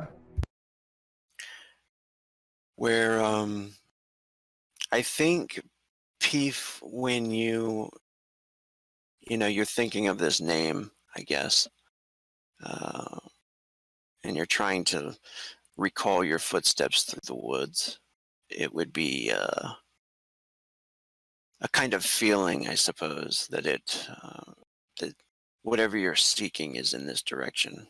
You can go ahead and make up something or whatever you like about that. But scene continues as you guys are in the wagons. Yeah, I think Peef is at the very front of the caravan and is keeping a close eye out, looking for this creature or whatever it may be. Norigar seeks out Emmy. He comes up to her and says, Look, with everything that happened last night, we didn't get to have that chat with Peef. We should still talk to her. Yeah, of course. Emmy been kind of walking with the book in hand, glancing down from time to time, and she puts it away and says, "We should go and see if we can find her now. I don't know if she wants to talk, but we have to." Yeah, I think she'll want to avoid it, but we shouldn't. Yeah, let's do it.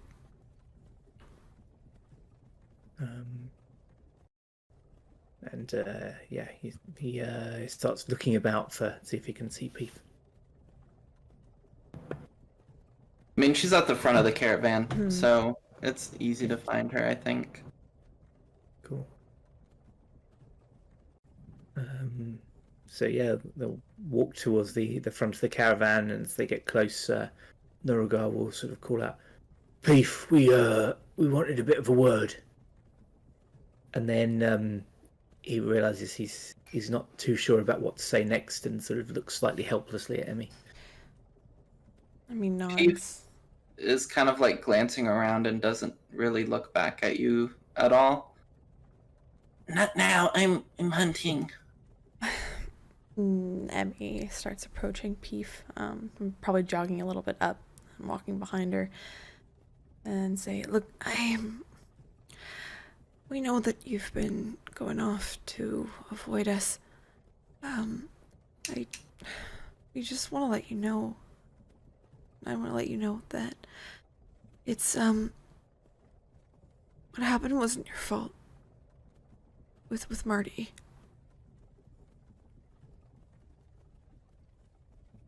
And we don't want you to keep avoiding us.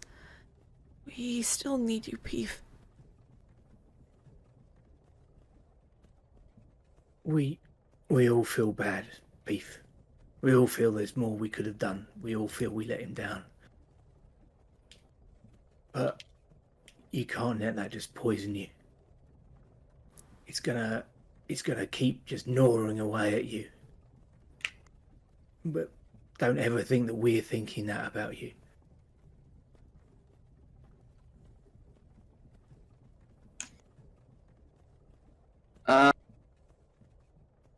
She's quiet, but her head isn't moving around as much, but it's still pointed forward. And she's still kind of walking at like the same pace she was. It was my fault, though. And you said it was my fault. Emmy looks sadly down at Peef. She says, I'm sorry if what I said made it come off like I blamed you, but I don't. I have times where I blame myself about what happened, but there's nothing we could have done, Peef. We tried our best, and our best just wasn't good enough. We all think we could have done more, but I don't think we could have. I know that you're gonna need time to grieve, and I want you to take that time. If you need to continue to go off and hunt, you can, and we'll understand. But I don't want you to think that we blame you. I don't. I really don't. I don't want to lose you either, Peef. You're my friend. And I don't want this to be hurting you when maybe, Norgar, I could be there for you. But again, we understand. I just want you to know. But when you're ready, you can come to us. Please know that. We're here for you. We're all gonna be here for each other. Okay?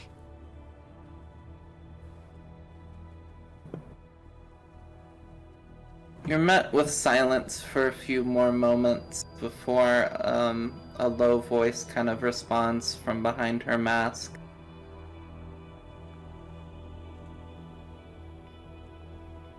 But you saw me.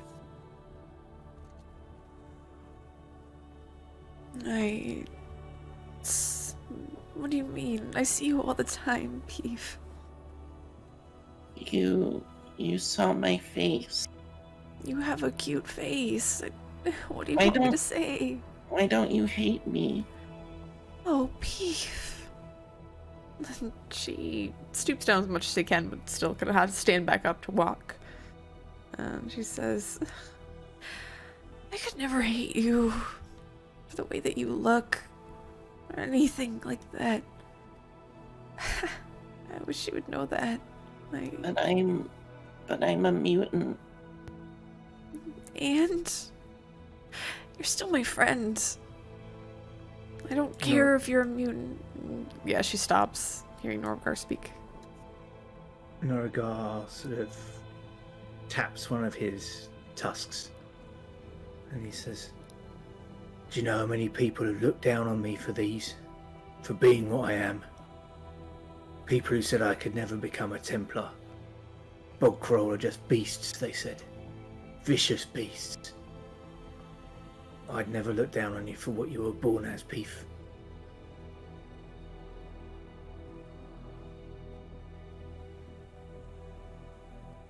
We only have to look down on you because you're small and we're taller than you.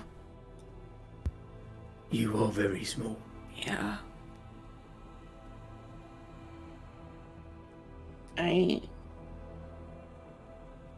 Marty was my only other mutant friend, and I got him killed. You didn't get him killed. Peef. You didn't. She takes a deep intake of breath and says, I understand why you have hesitations about telling us this.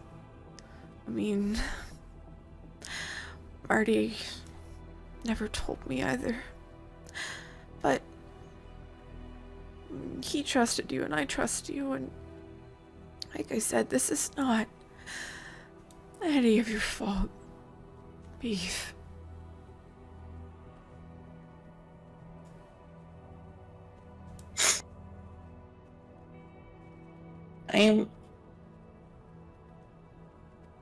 That thing is still out there, and I need to find it.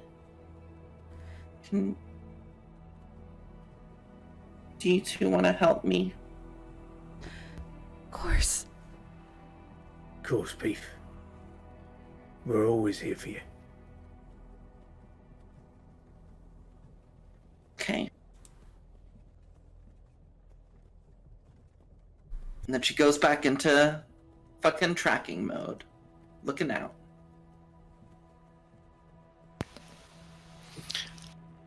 All right. Anybody? Anybody what? Anybody? Do I keep cutting out again? Yeah. A smidge. A little bit, yeah.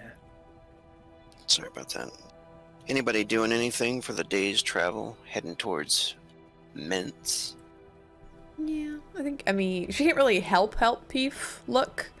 So she'll come up and then she'll go back to kind of talk with Delius and hang out with the Keeds, I think.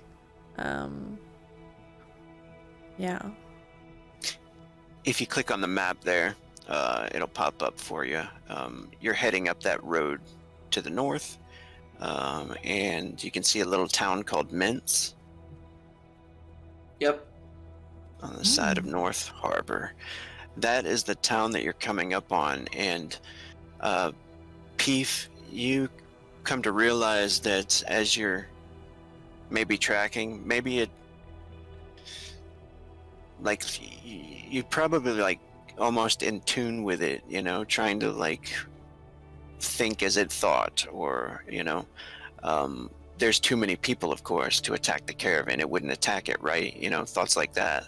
So it wants to find somebody singled out, Mm-hmm. And the caravan does a pretty good job of keeping people safe. I mean, besides like every once in a while somebody wandering off to take a piss in the bushes, even that's a little dangerous, you know. But they do a good job of keeping it safe, as long as everybody stays together and by the fire, where the whole keep the fires high thing came from.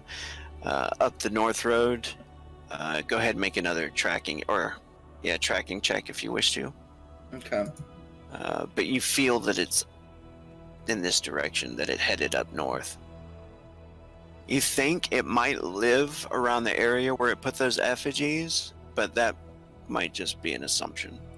Okay. Got it. And with that tracking roll, you do find a set of hooves on the side of the road.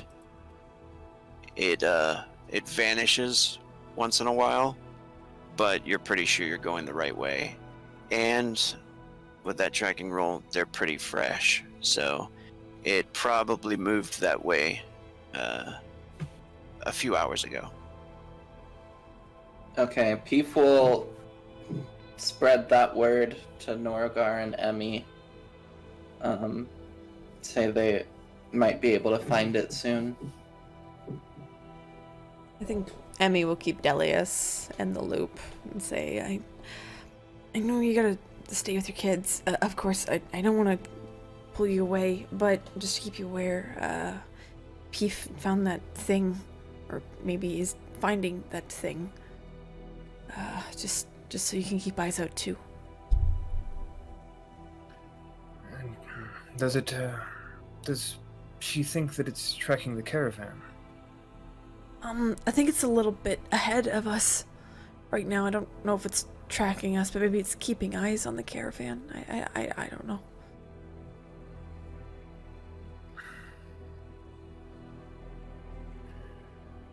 Well, if it is, then we know where it is, and I will go along, but he doesn't say anything further. Emmy just nods. Okay.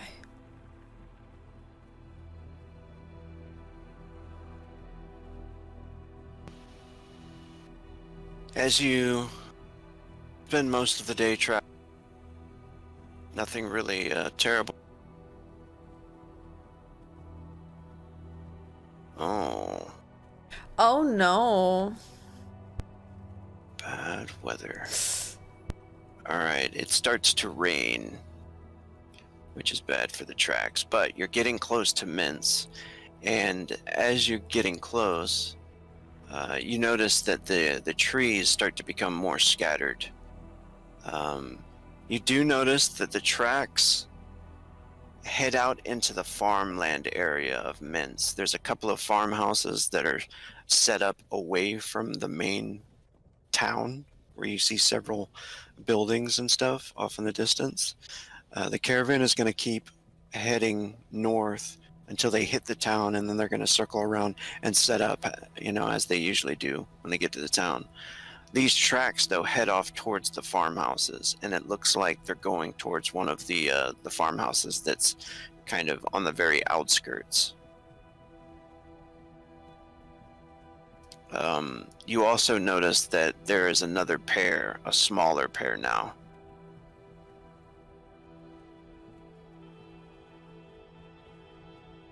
A smaller pair of tracks? Yes. Like a baby this thing, or like Yeah, smaller Perhaps- version.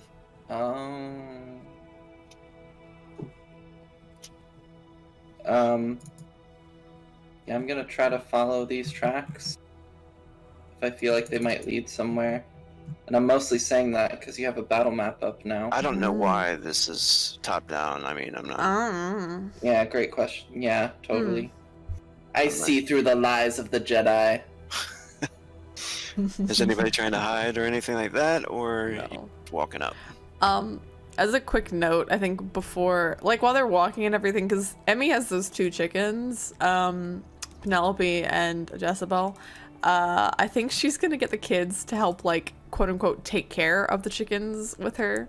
So like let them hold the chickens and socialize with the chickens. But no, Emmy is not sneaking. I think if P feels these tracks are like super fresh and she's like right on it or very, very close, she's gonna start sneaking. Delius is in heavy armor. He doth not sneak. Clang, clang, clang. You guys ruined Pete's style. Sorry. That you do an hacky thing, go really far ahead. Wow! Damn. Stealthy Peeve. She go get Should that. I roll concealment as well? Yeah. Oh my god.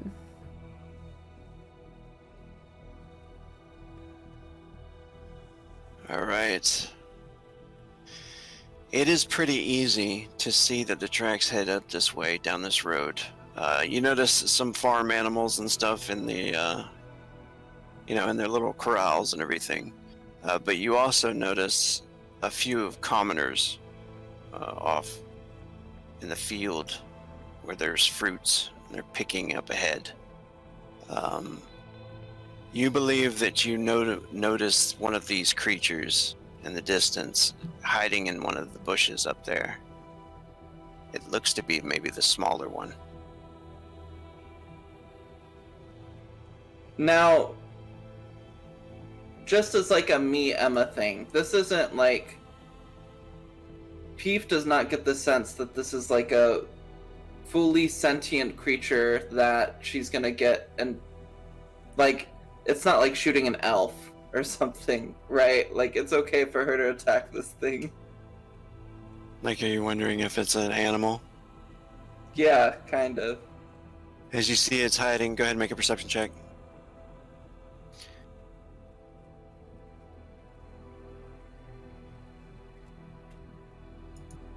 You notice it has a blade in its hand. A curved sword. And it's unsheathed. Yeah. And That's it's good looking enough for towards her. Yeah, it's looking towards the people over there. Yeah, that's good enough for her. She's gonna shoot it. Alright, it doesn't seem to have taken notice of you, but it does start to like look back in your direction as you guys are walking up. What's the rest of you guys doing? I mean, if Peeve's gonna be shooting at things, then Emmy's gonna be running up and she's like, what's going on? What do you see? I think Peef is maybe on the other side of this bush since she's just kind of stealthing. If that's okay. Mm-hmm. Yeah. Just walking up, and maybe if something pops out, Emmy's keeping her head on a swivel, but maybe he gets a little bit distracted by seeing the animals. But if she could, Peef will move up to like this corner and shoot it. Alright, can the others make a perception check really quick? Yeah. Right. We perceive everything. Oracle got to Ooh. double digits. Damn. What? Aren't you fancy?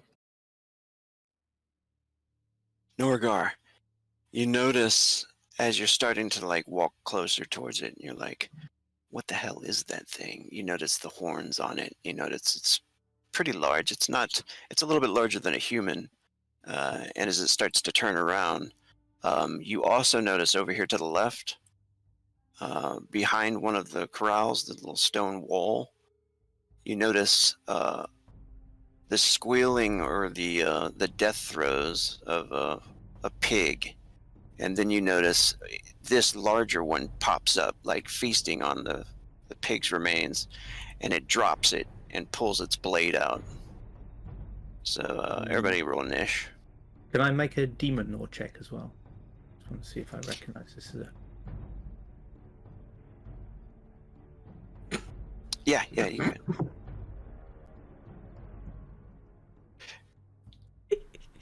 This is actually one of the demon kin called the Aravak. It is a mutant race of the Vitagi. This large one here is kind of a mutated version of the Aravak race. So, Okay. kind of half demon. Yep, that's half too much in Norgar's mind. Okay.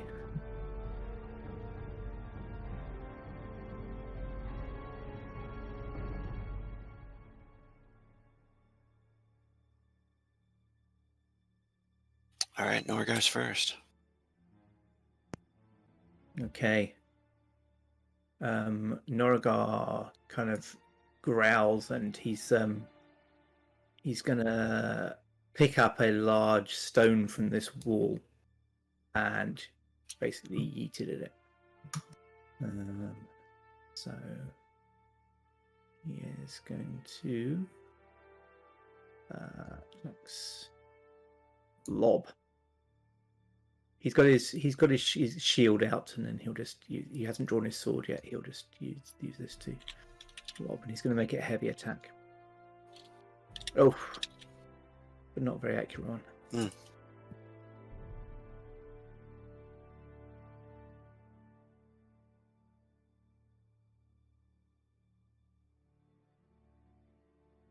All right, you grab one and hurl it, and it smashes into the ground over there.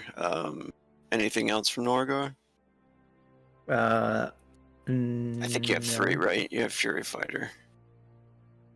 Do I? Let me check real quick. I think you can. Oh, sorry, go ahead. Just trying to have a look. I don't think I do have combo attack, hack, charge, and quick. Okay. I don't have Fury Fighter. All right, so that's it for Norgar. The Aravak's turn. He does not take.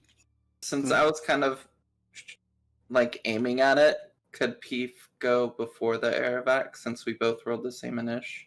Yeah, definitely. Okay. She's gonna combo attack it. Awesome. Yeah, and it doesn't look like it was like running towards you or had even noticed you. Looks more like it was running towards Norgar. So combo attack it from a sneak attack point of view is all you got to do is roll over a 5. Bless. All right. So that's a hit.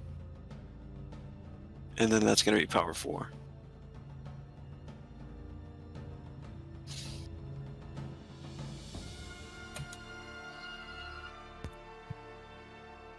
for a sneak attack. Does it not increase the power?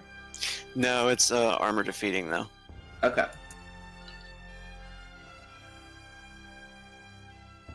All right. So it knocks it to the ground. It now knows where you are, but that it for Peef? That is it for Peef.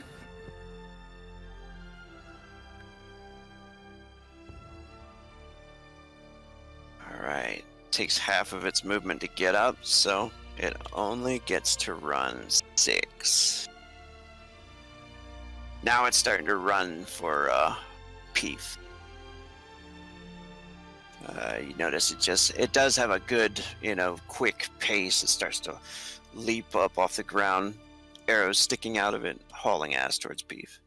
The other one, the albino monster over there, it's to run 12.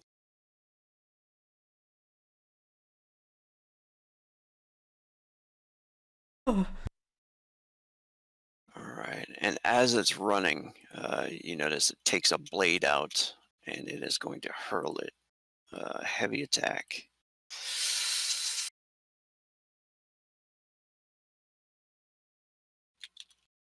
There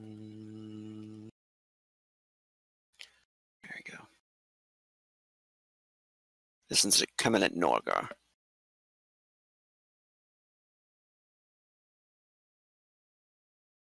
I'm going to aim it. 1 action 2. So this will be 3 actions. Oh! Yes. Oh, so wait. What the? Only just.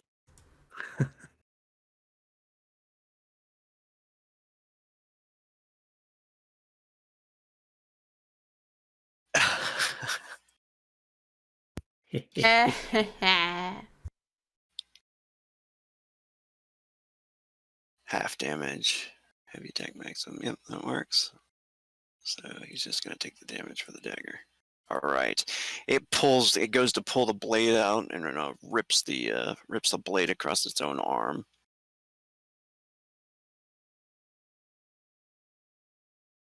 Nope, no music for me. Oh, music! We need it. What happened to the music?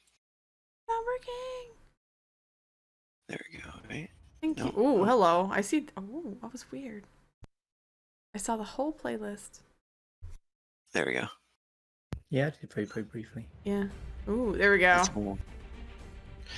Okay, so 3 ejections. No, that's it for that. Emmy. All right. I think seeing this thing, it's running towards Peef. She can always bounce back, so she's gonna run. And she's at charge, so she's gonna run directly at the Aravac. There we go.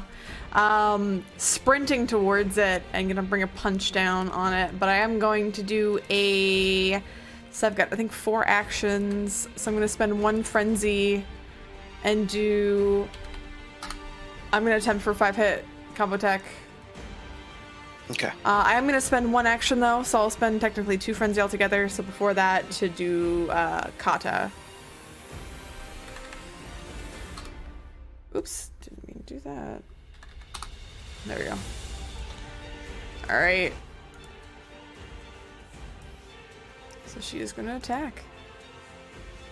I think it's this one. Yeah. No, it's not. There it is. Ooh, that sucks.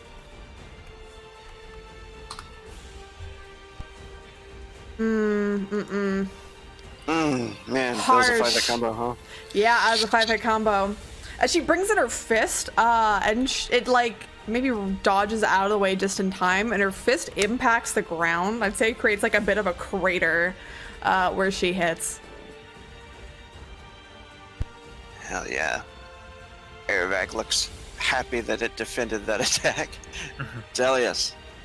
Yeah, Delius brings the mask down and first thing, he whispers a few words under his breath. I'm gonna invoke Battle Right for 1 action and 5 mana. I can add my strength and willpower to max hit points.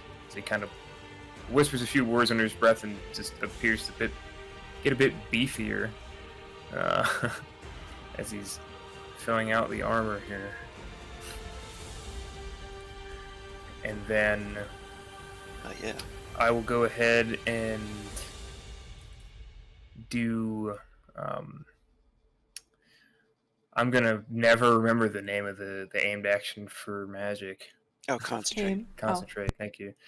I'm gonna go ahead and concentrate 1 action, and then I will use my 3rd magical action to launch a fire sphere at the Flayed Raven.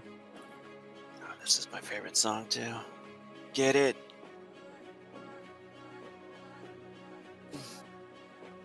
Oh yes, it's a good one. And it's +2. Yeah.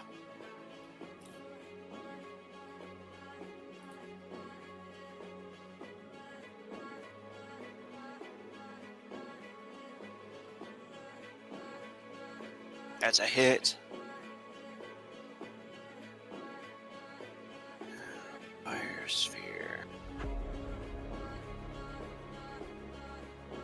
Nice. Oof. Man. That knocks him down. Yeah, so from behind you, Norgar, you hear this kind of flame whirling up, and just smashes into the side of this thing and knocks it down.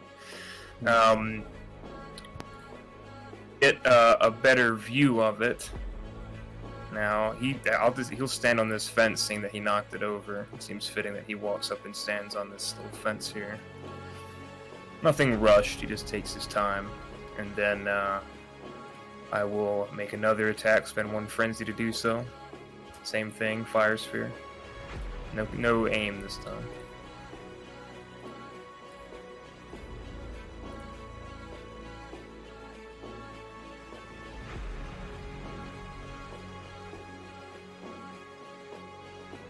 It's a hit.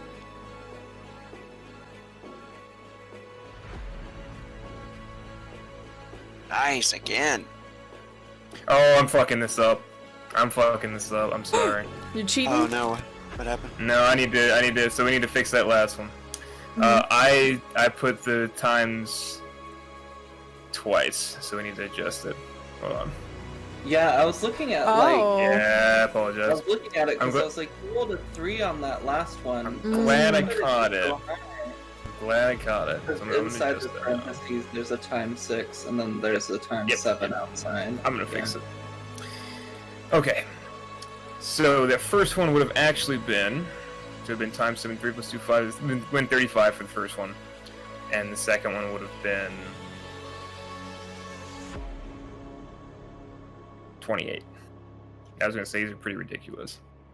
So 35 on the first one, 28 on the second one, Still pretty hefty. and it's adjusted now, so it won't happen again. Okay, 30. Oh, sorry, what was it? 30. 35 and 28. Ooh, that's not right. Okay.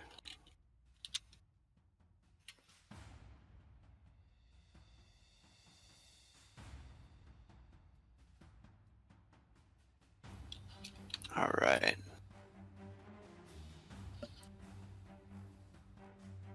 And I'll spend one more frenzy for another attack on it. Same thing.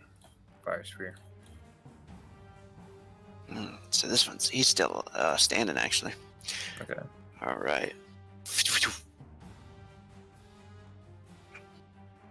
And a 20 to hit. Nice.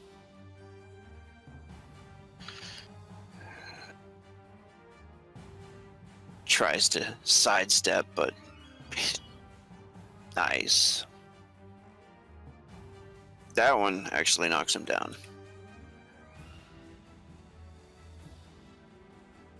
Yeah, because I guess now you're over 100 with the total. Nice. All right, Norgar. Yeah. Norigar bellows in triumph as he sees the thing go down. And he moves over to here and kind of, the wall's pretty low for him, so he kind of easily leans over it and strikes down at it as it lies there. So he is going to... Yeah, you can see that mutation, that hide. Once you get up close to him, he's got some tough armor on him.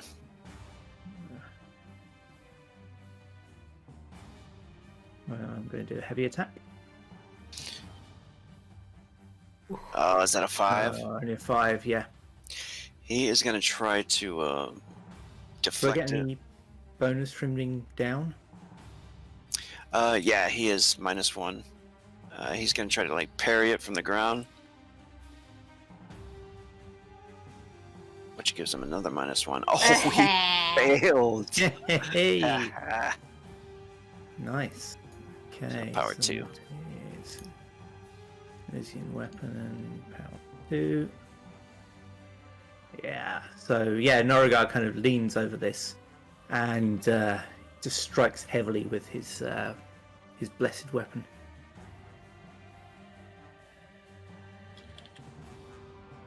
You can see it digs in. Armor sucking up a lot of it, but that was 2 actions. You can burn 2 frenzy and do another heavy if you like. Yeah, I'll do that. Frenzy. Okay. Crash the Attack Sid. again. Yes. And 2 action points. Oh, yes. That was Ooh, better. what's a spicy hit? Shit, he's gonna try to block it with a melee. He's got a big curved sword. Curved Swords. But what? Oh! No! Oh my god, he does. Trash. He throws it up from the ground and blocks it. He tries to cut low, like around your knee area. Just with a quick swipe.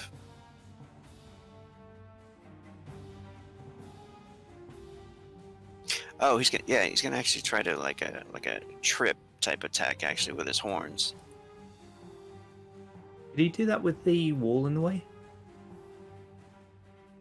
Oh, you're attacking over the wall, yeah? Yeah, I was kind of leaning yeah. over the top of the wall because it's quite low for me, but it should protect my Yeah. head. Yeah, he won't do that then. He'll try like a stab at you. Okay.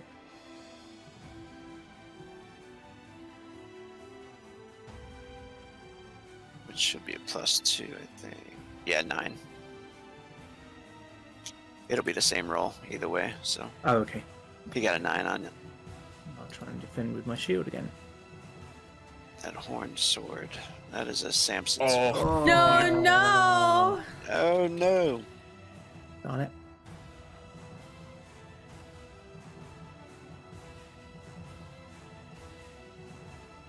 Alright.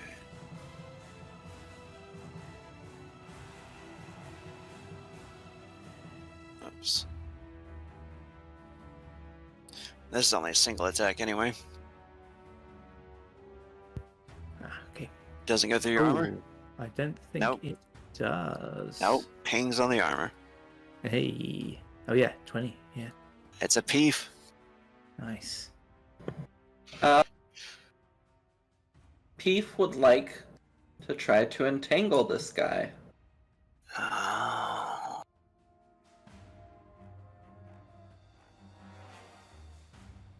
You're just gonna peef him off. God damn it. Keith was never an dang it. option. He tries to roll to the side. Damn it. Yeah. This fucking asshole.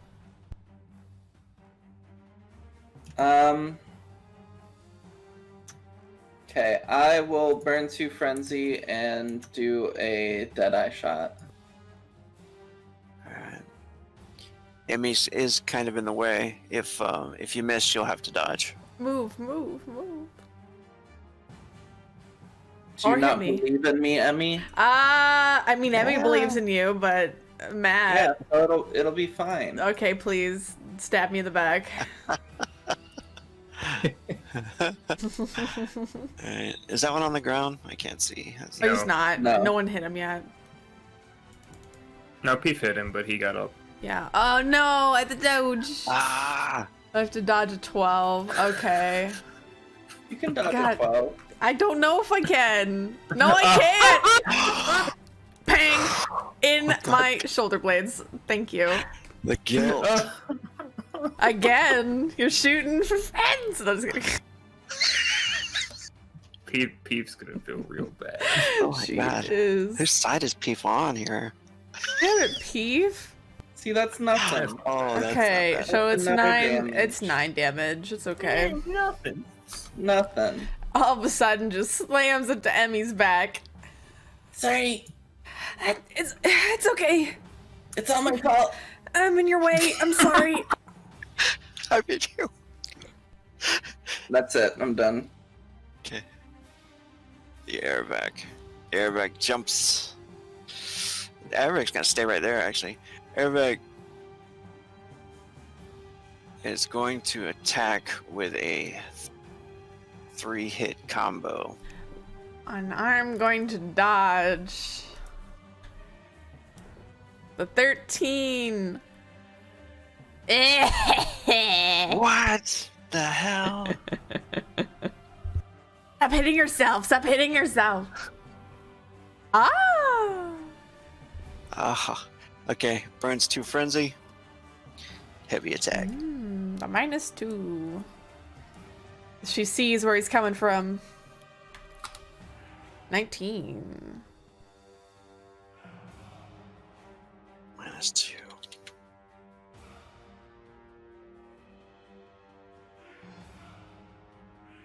Yeah, so he I'd say he comes at her with his hands trying to rake her. And she just blocks and deflects his arms with her forearms. Nice. The Flayed Raven. You do notice that this creature has some weird tattoos all over its chest too. It is It's going to attack you with a 3-hit combo. Combo? The 3-hit combo. Coming at Norgar. Oh no. Oof. Okay. So Norgar tries to raise his trusty shield. Come on. No. No! Mm. Okay. Steezy hasn't managed it and braces himself.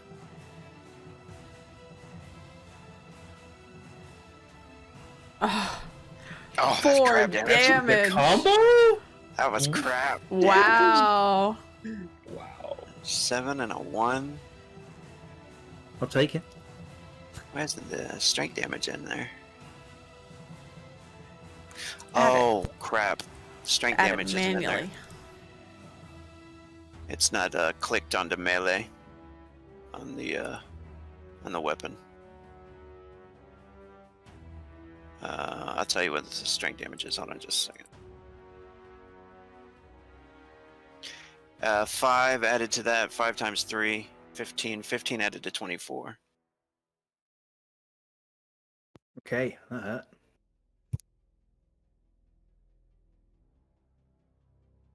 So 39 damage total. Alright. There you go. Let me fix this and... Alright. Now it is going to burn 2 frenzy and try to heavy attack. Would it be that much with your Tav there, Norgar?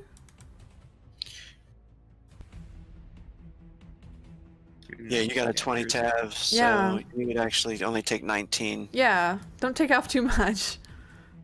Oh yeah. Good point. Mm-hmm. You're welcome. That makes a difference. Yeah. Alright. He comes in, slice, gets through a little bit, and then he comes down with a heavy chop and gets a 14.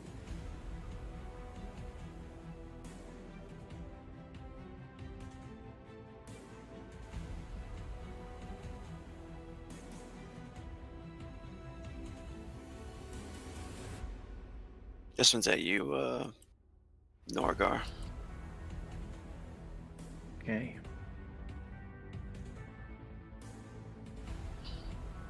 I'd say he's probably got a little cover from this wall here too, actually, from the fire. But you're standing up on the other wall.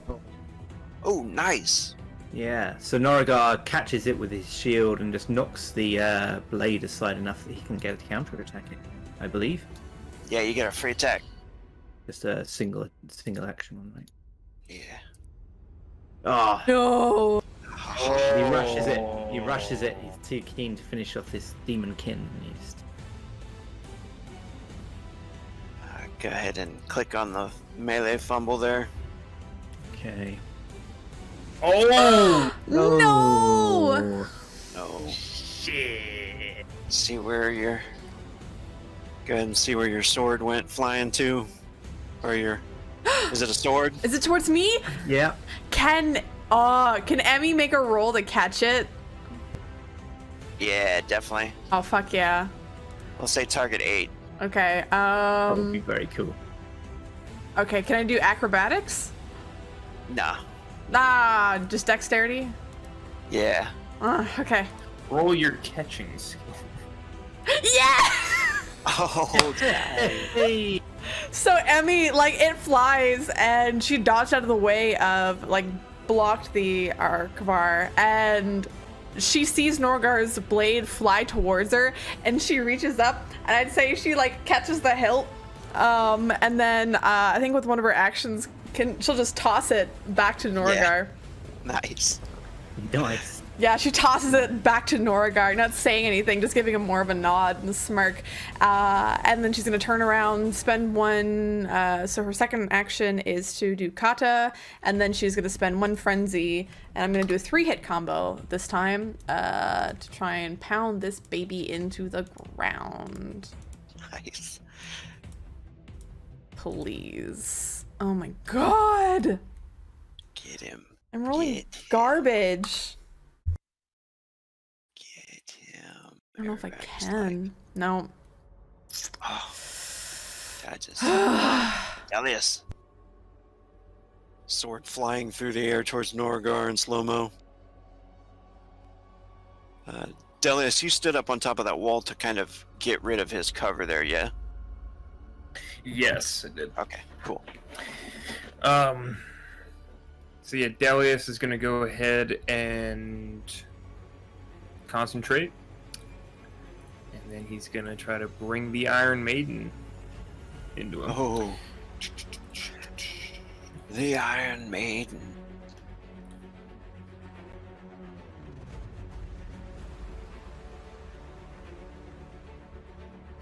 And he is -1 right now because Norgar is up on him. Of course he does. God damn it. Wait, what is it? Oh, shit. I only can add 1. Fuck. Oh. That was 2.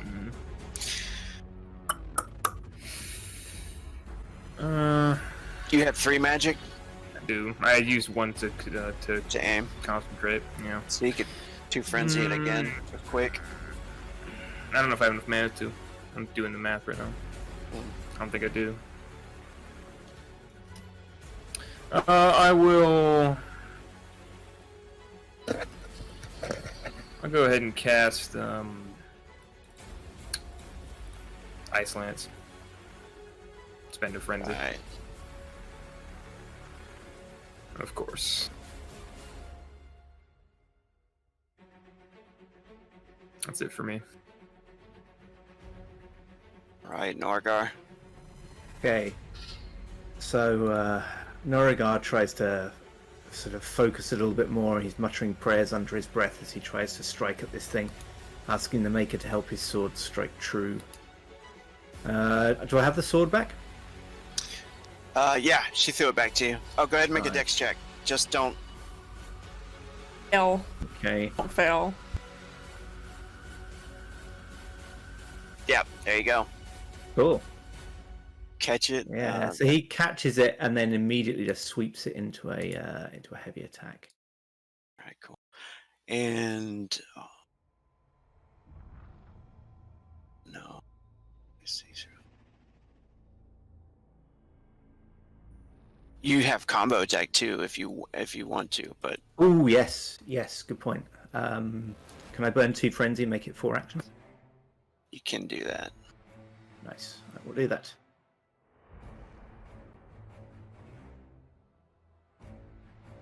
You're just gonna try to block with its melee weapon. Come on, miss. Ah! Ah. Haha, I tricked you with my cheating dice. Alright. It's Peef. Does he get to counterattack? No, he didn't roll a natural 20. Ah, okay, cool. Alright, Peef. Alright. I'm gonna try to entangle it again. I want this to happen.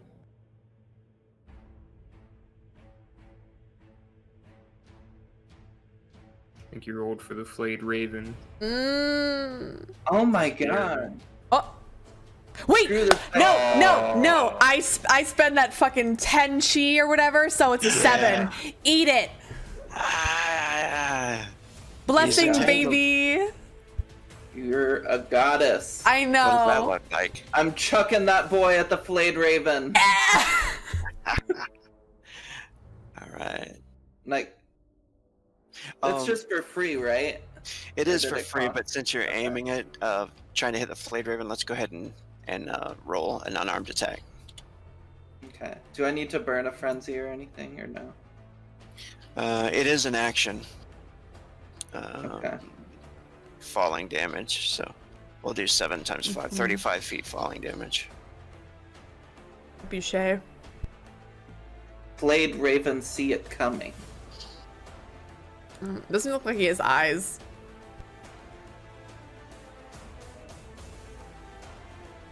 What the heck? Damn it, P. Damn it. Arr. Ah. It dodges. The Aerovac still takes 35 feet of falling damage, which is...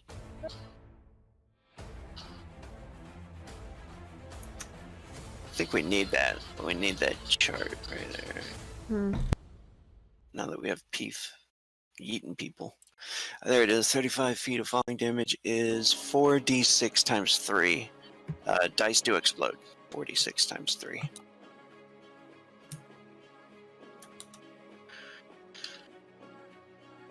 $30. 30 damage. Man, these things are fighting. No longer. That'll be it. 2 actions? Alright. Wasn't that 3? Didn't you say it costs an action to throw? Costs 1 to grab, and then 1 to throw. So No, it costs 2 to entangle. Oh, does it? The 3, yeah. Ah, okay. I don't know who wrote this game. Alright. It is Let's email Aerovac. Arcanum Syndicate. Aerovac jumps up. He's got to jump this wall right here. And he can still reach. Oh no! No, If- Jelly! If he jumps the wall. Which he does. Oh. And he charges Delius.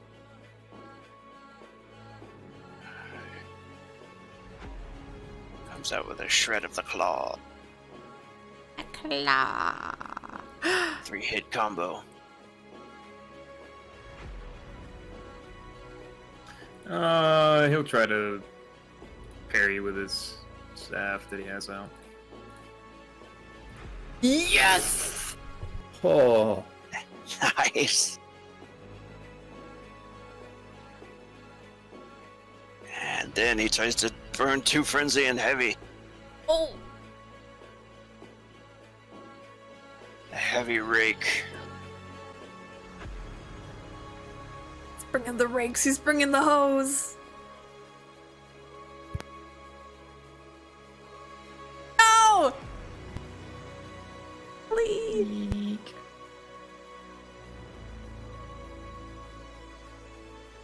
Protect the father. Oof. Only 8 get through. I only take 8. Yeah, so he Nice. gets scratched and a cut opens in his shoulder. He looks to the Aerovac. Is this all you have to offer? Alright, the Flayed Raven. He's going to come in again with a 3-hit combo. Actually, he's going all of it.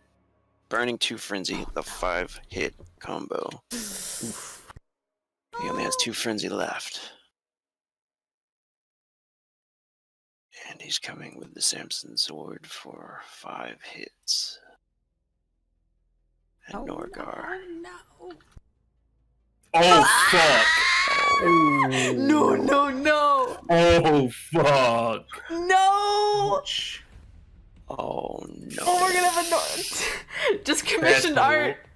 Oh, shit. Oh, so close. That's Yeah, gonna- Noragard tries to raise his shield and he makes a decent job of it, but the blows are too fast, too heavy. This time is fucking like 10, dude. Just too fast, too furious. Oh, he double won. You're so Oh lucky. my god. Oh my god. Oh my god, that's 2 ones. Remember, oh, Nathan was with me. Norgard. Nathan was with me. remember your regeneration. You haven't Oh yes, done it. thank you. You're welcome. Hold on, I just died. Hold on a second. Oh my god. I just died. I just died in your arms tonight. So I've got 50 off that as well. Oh my so- god. I was like, no. Oh, Oh, that's it. How could you? that's just as I'm commissioning art for the character. Right? B is cursed. 290. Oh my god. Punished Norgar. How dare you, Rogue? You fuck. You just want to kill us. That was terrible. Yes, well, I said Peep shouldn't blame herself. It's all. We saw Yeah, this- it's fucking we Rogue. saw this fight out. All Okay. right. Emmy is running in to help Norgar. She's gonna come around back and I'm gonna burn 2 because fuck it, and I'm gonna do a 5-hit combo.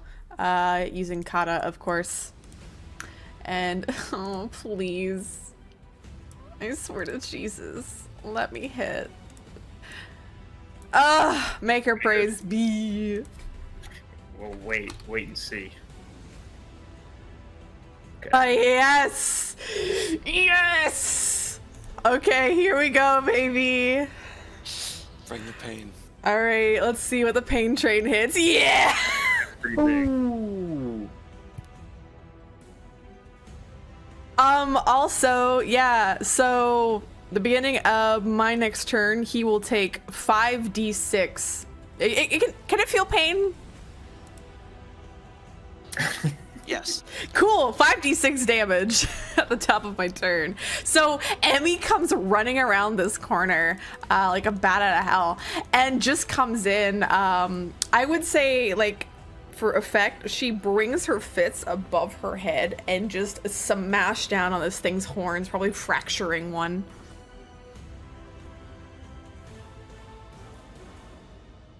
Ah, nice. Yeah, that's Emmy. And Delius. Yeah, so Delius looks down on this thing from the fence and drops down.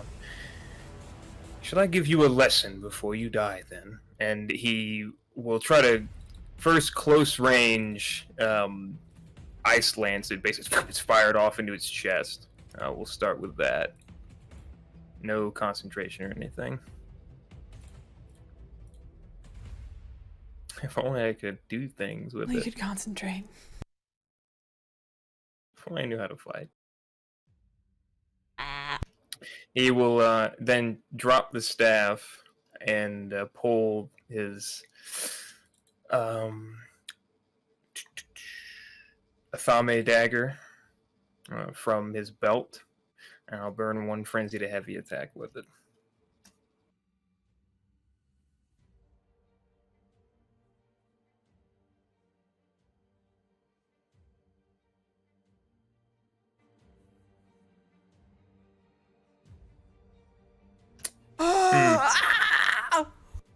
If I roll anything over 8, it'd be cool. No, 20 Deli. rolls. I know.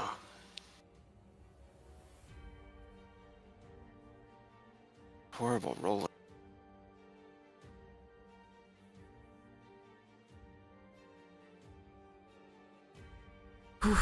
I'll spend one more frenzy just to try to do something.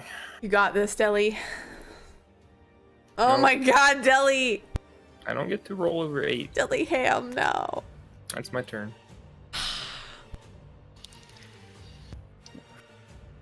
Okay. Noragar yells, "Make her guide my arm!" And he is going to try another 4-hit combo.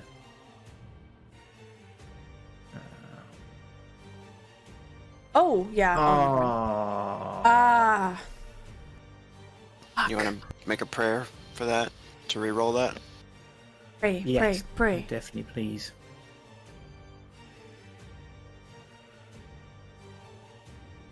Oh! The Maker roll. blessed you! Nice, thank you. Okay. Of course, it may not be any better. Say that. Weapon 4. Come on. Oh, Yes! That's a yes! lot better. That's a hell of a lot better. Oh, yes. Looks like the Maker did guide my arm. The Maker did guide your arm. Holy shit.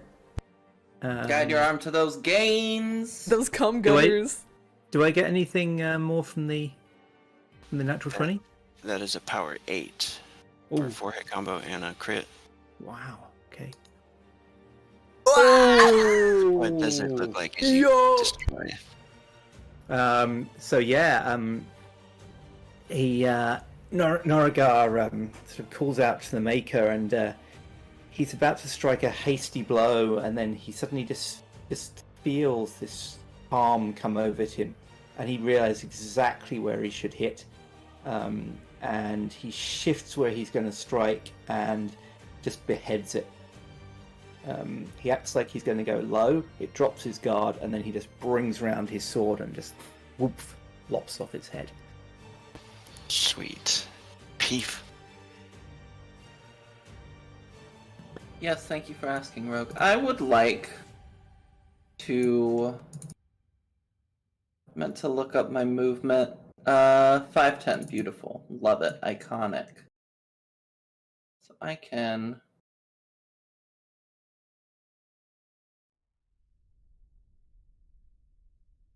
get like over here. Could I get like over here? And could I entangle the flayed raven's body and throw it at the Aravak? Yes.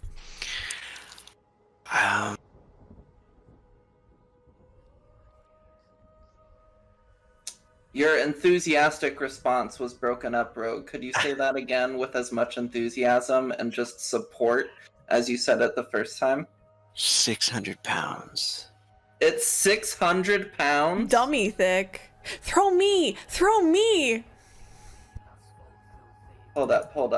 How much can I lift? I've got 21 strength, that's a lot. I think it's times like what? 5? How much you can just lift? Okay, how about this? Can I entangle and throw its head since Noragar cut the head off? Yes. Okay, great. I do that then.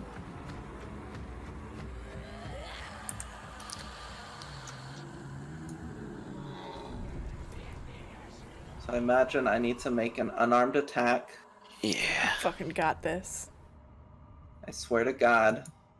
Yee. I roll low again. Yee. Okay. You got the head. Oh, that was for throwing. I imagine it wasn't resisting me picking up its head. Yeah. Yeah, that's fine. Okay. Aravac better not dodge.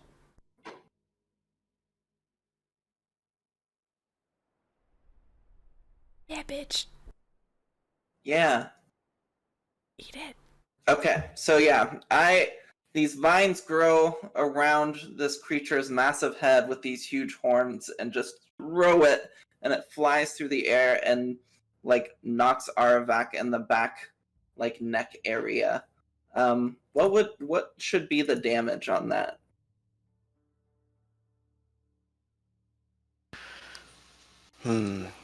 Would you rather have You broke up. What'd you say? let's do 46 times 3 again.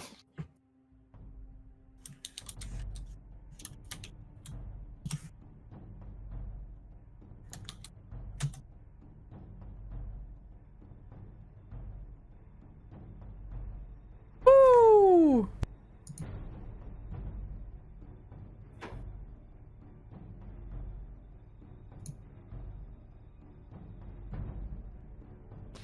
All right, he's looking pretty hurt. That's my turn. Oh, the airvac creature stands up and he starts to try to flee. Oh no. Oh no. Oh my god.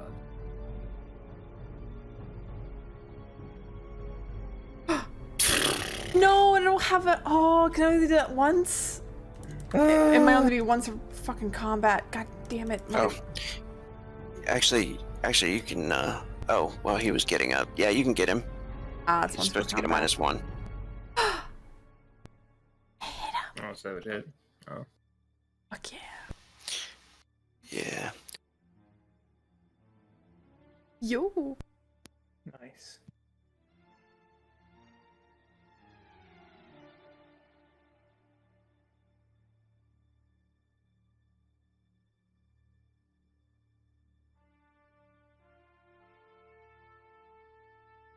Sorry, I'm muted. All right, what does it look like as you finish that guy? So it gets up and tries to run after being hit in the back of its head by another head. And Delius quickly steps towards it as it's getting up and grabs it by the scruff of its neck and brings the blade across its throat. Before he pushes it back to the ground.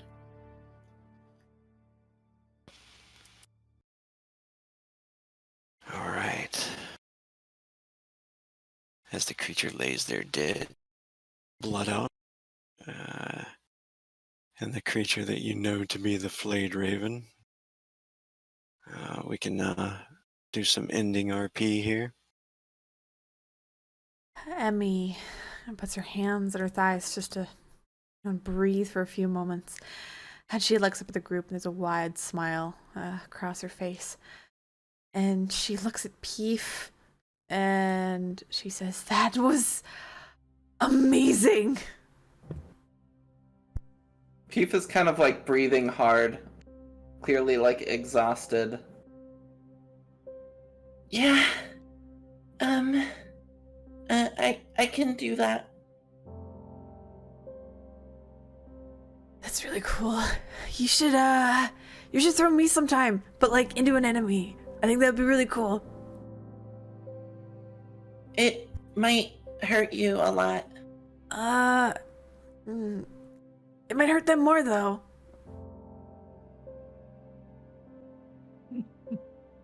You're right. That's smart. Yeah. Abby looks over at Delius and waves, and she says, "Are you okay?" Yeah, for a little while, he doesn't actually answer. He just wipes the blade off. He looks at the creature's corpse. He has the mask on. And then when he removes the mask, he's very expressionless for a moment.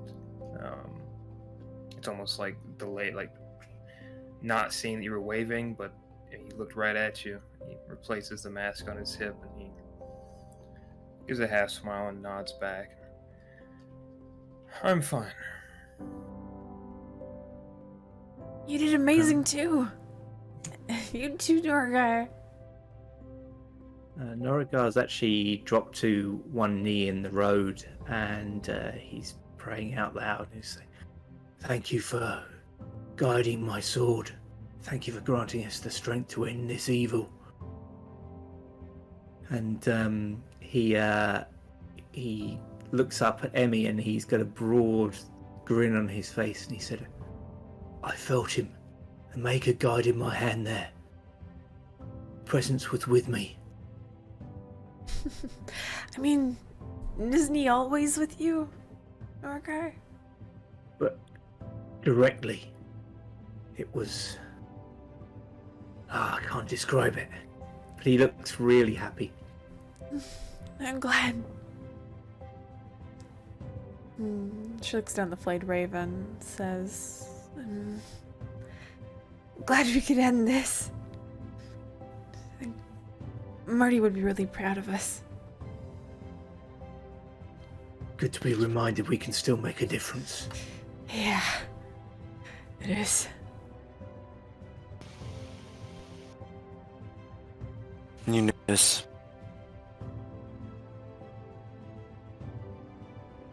They killed it. They killed the Flayed Raven. And they come out and they begin to thank you. And Peef, I don't know how you'd feel about it, but these humans gathering around you, patting you on your back. She's probably incredibly uncomfortable at first, thinking that they're gonna mob her. But she loosens up a little once like they start kind of like patting her on the back and thanking her and stuff. But she's still not comfortable with all the attention. Yeah, little girl coming over to Delius. Thank you so much. And Norgar as well. And yeah, with that, scene pans back over the village that you have arrived to. And that'll be it.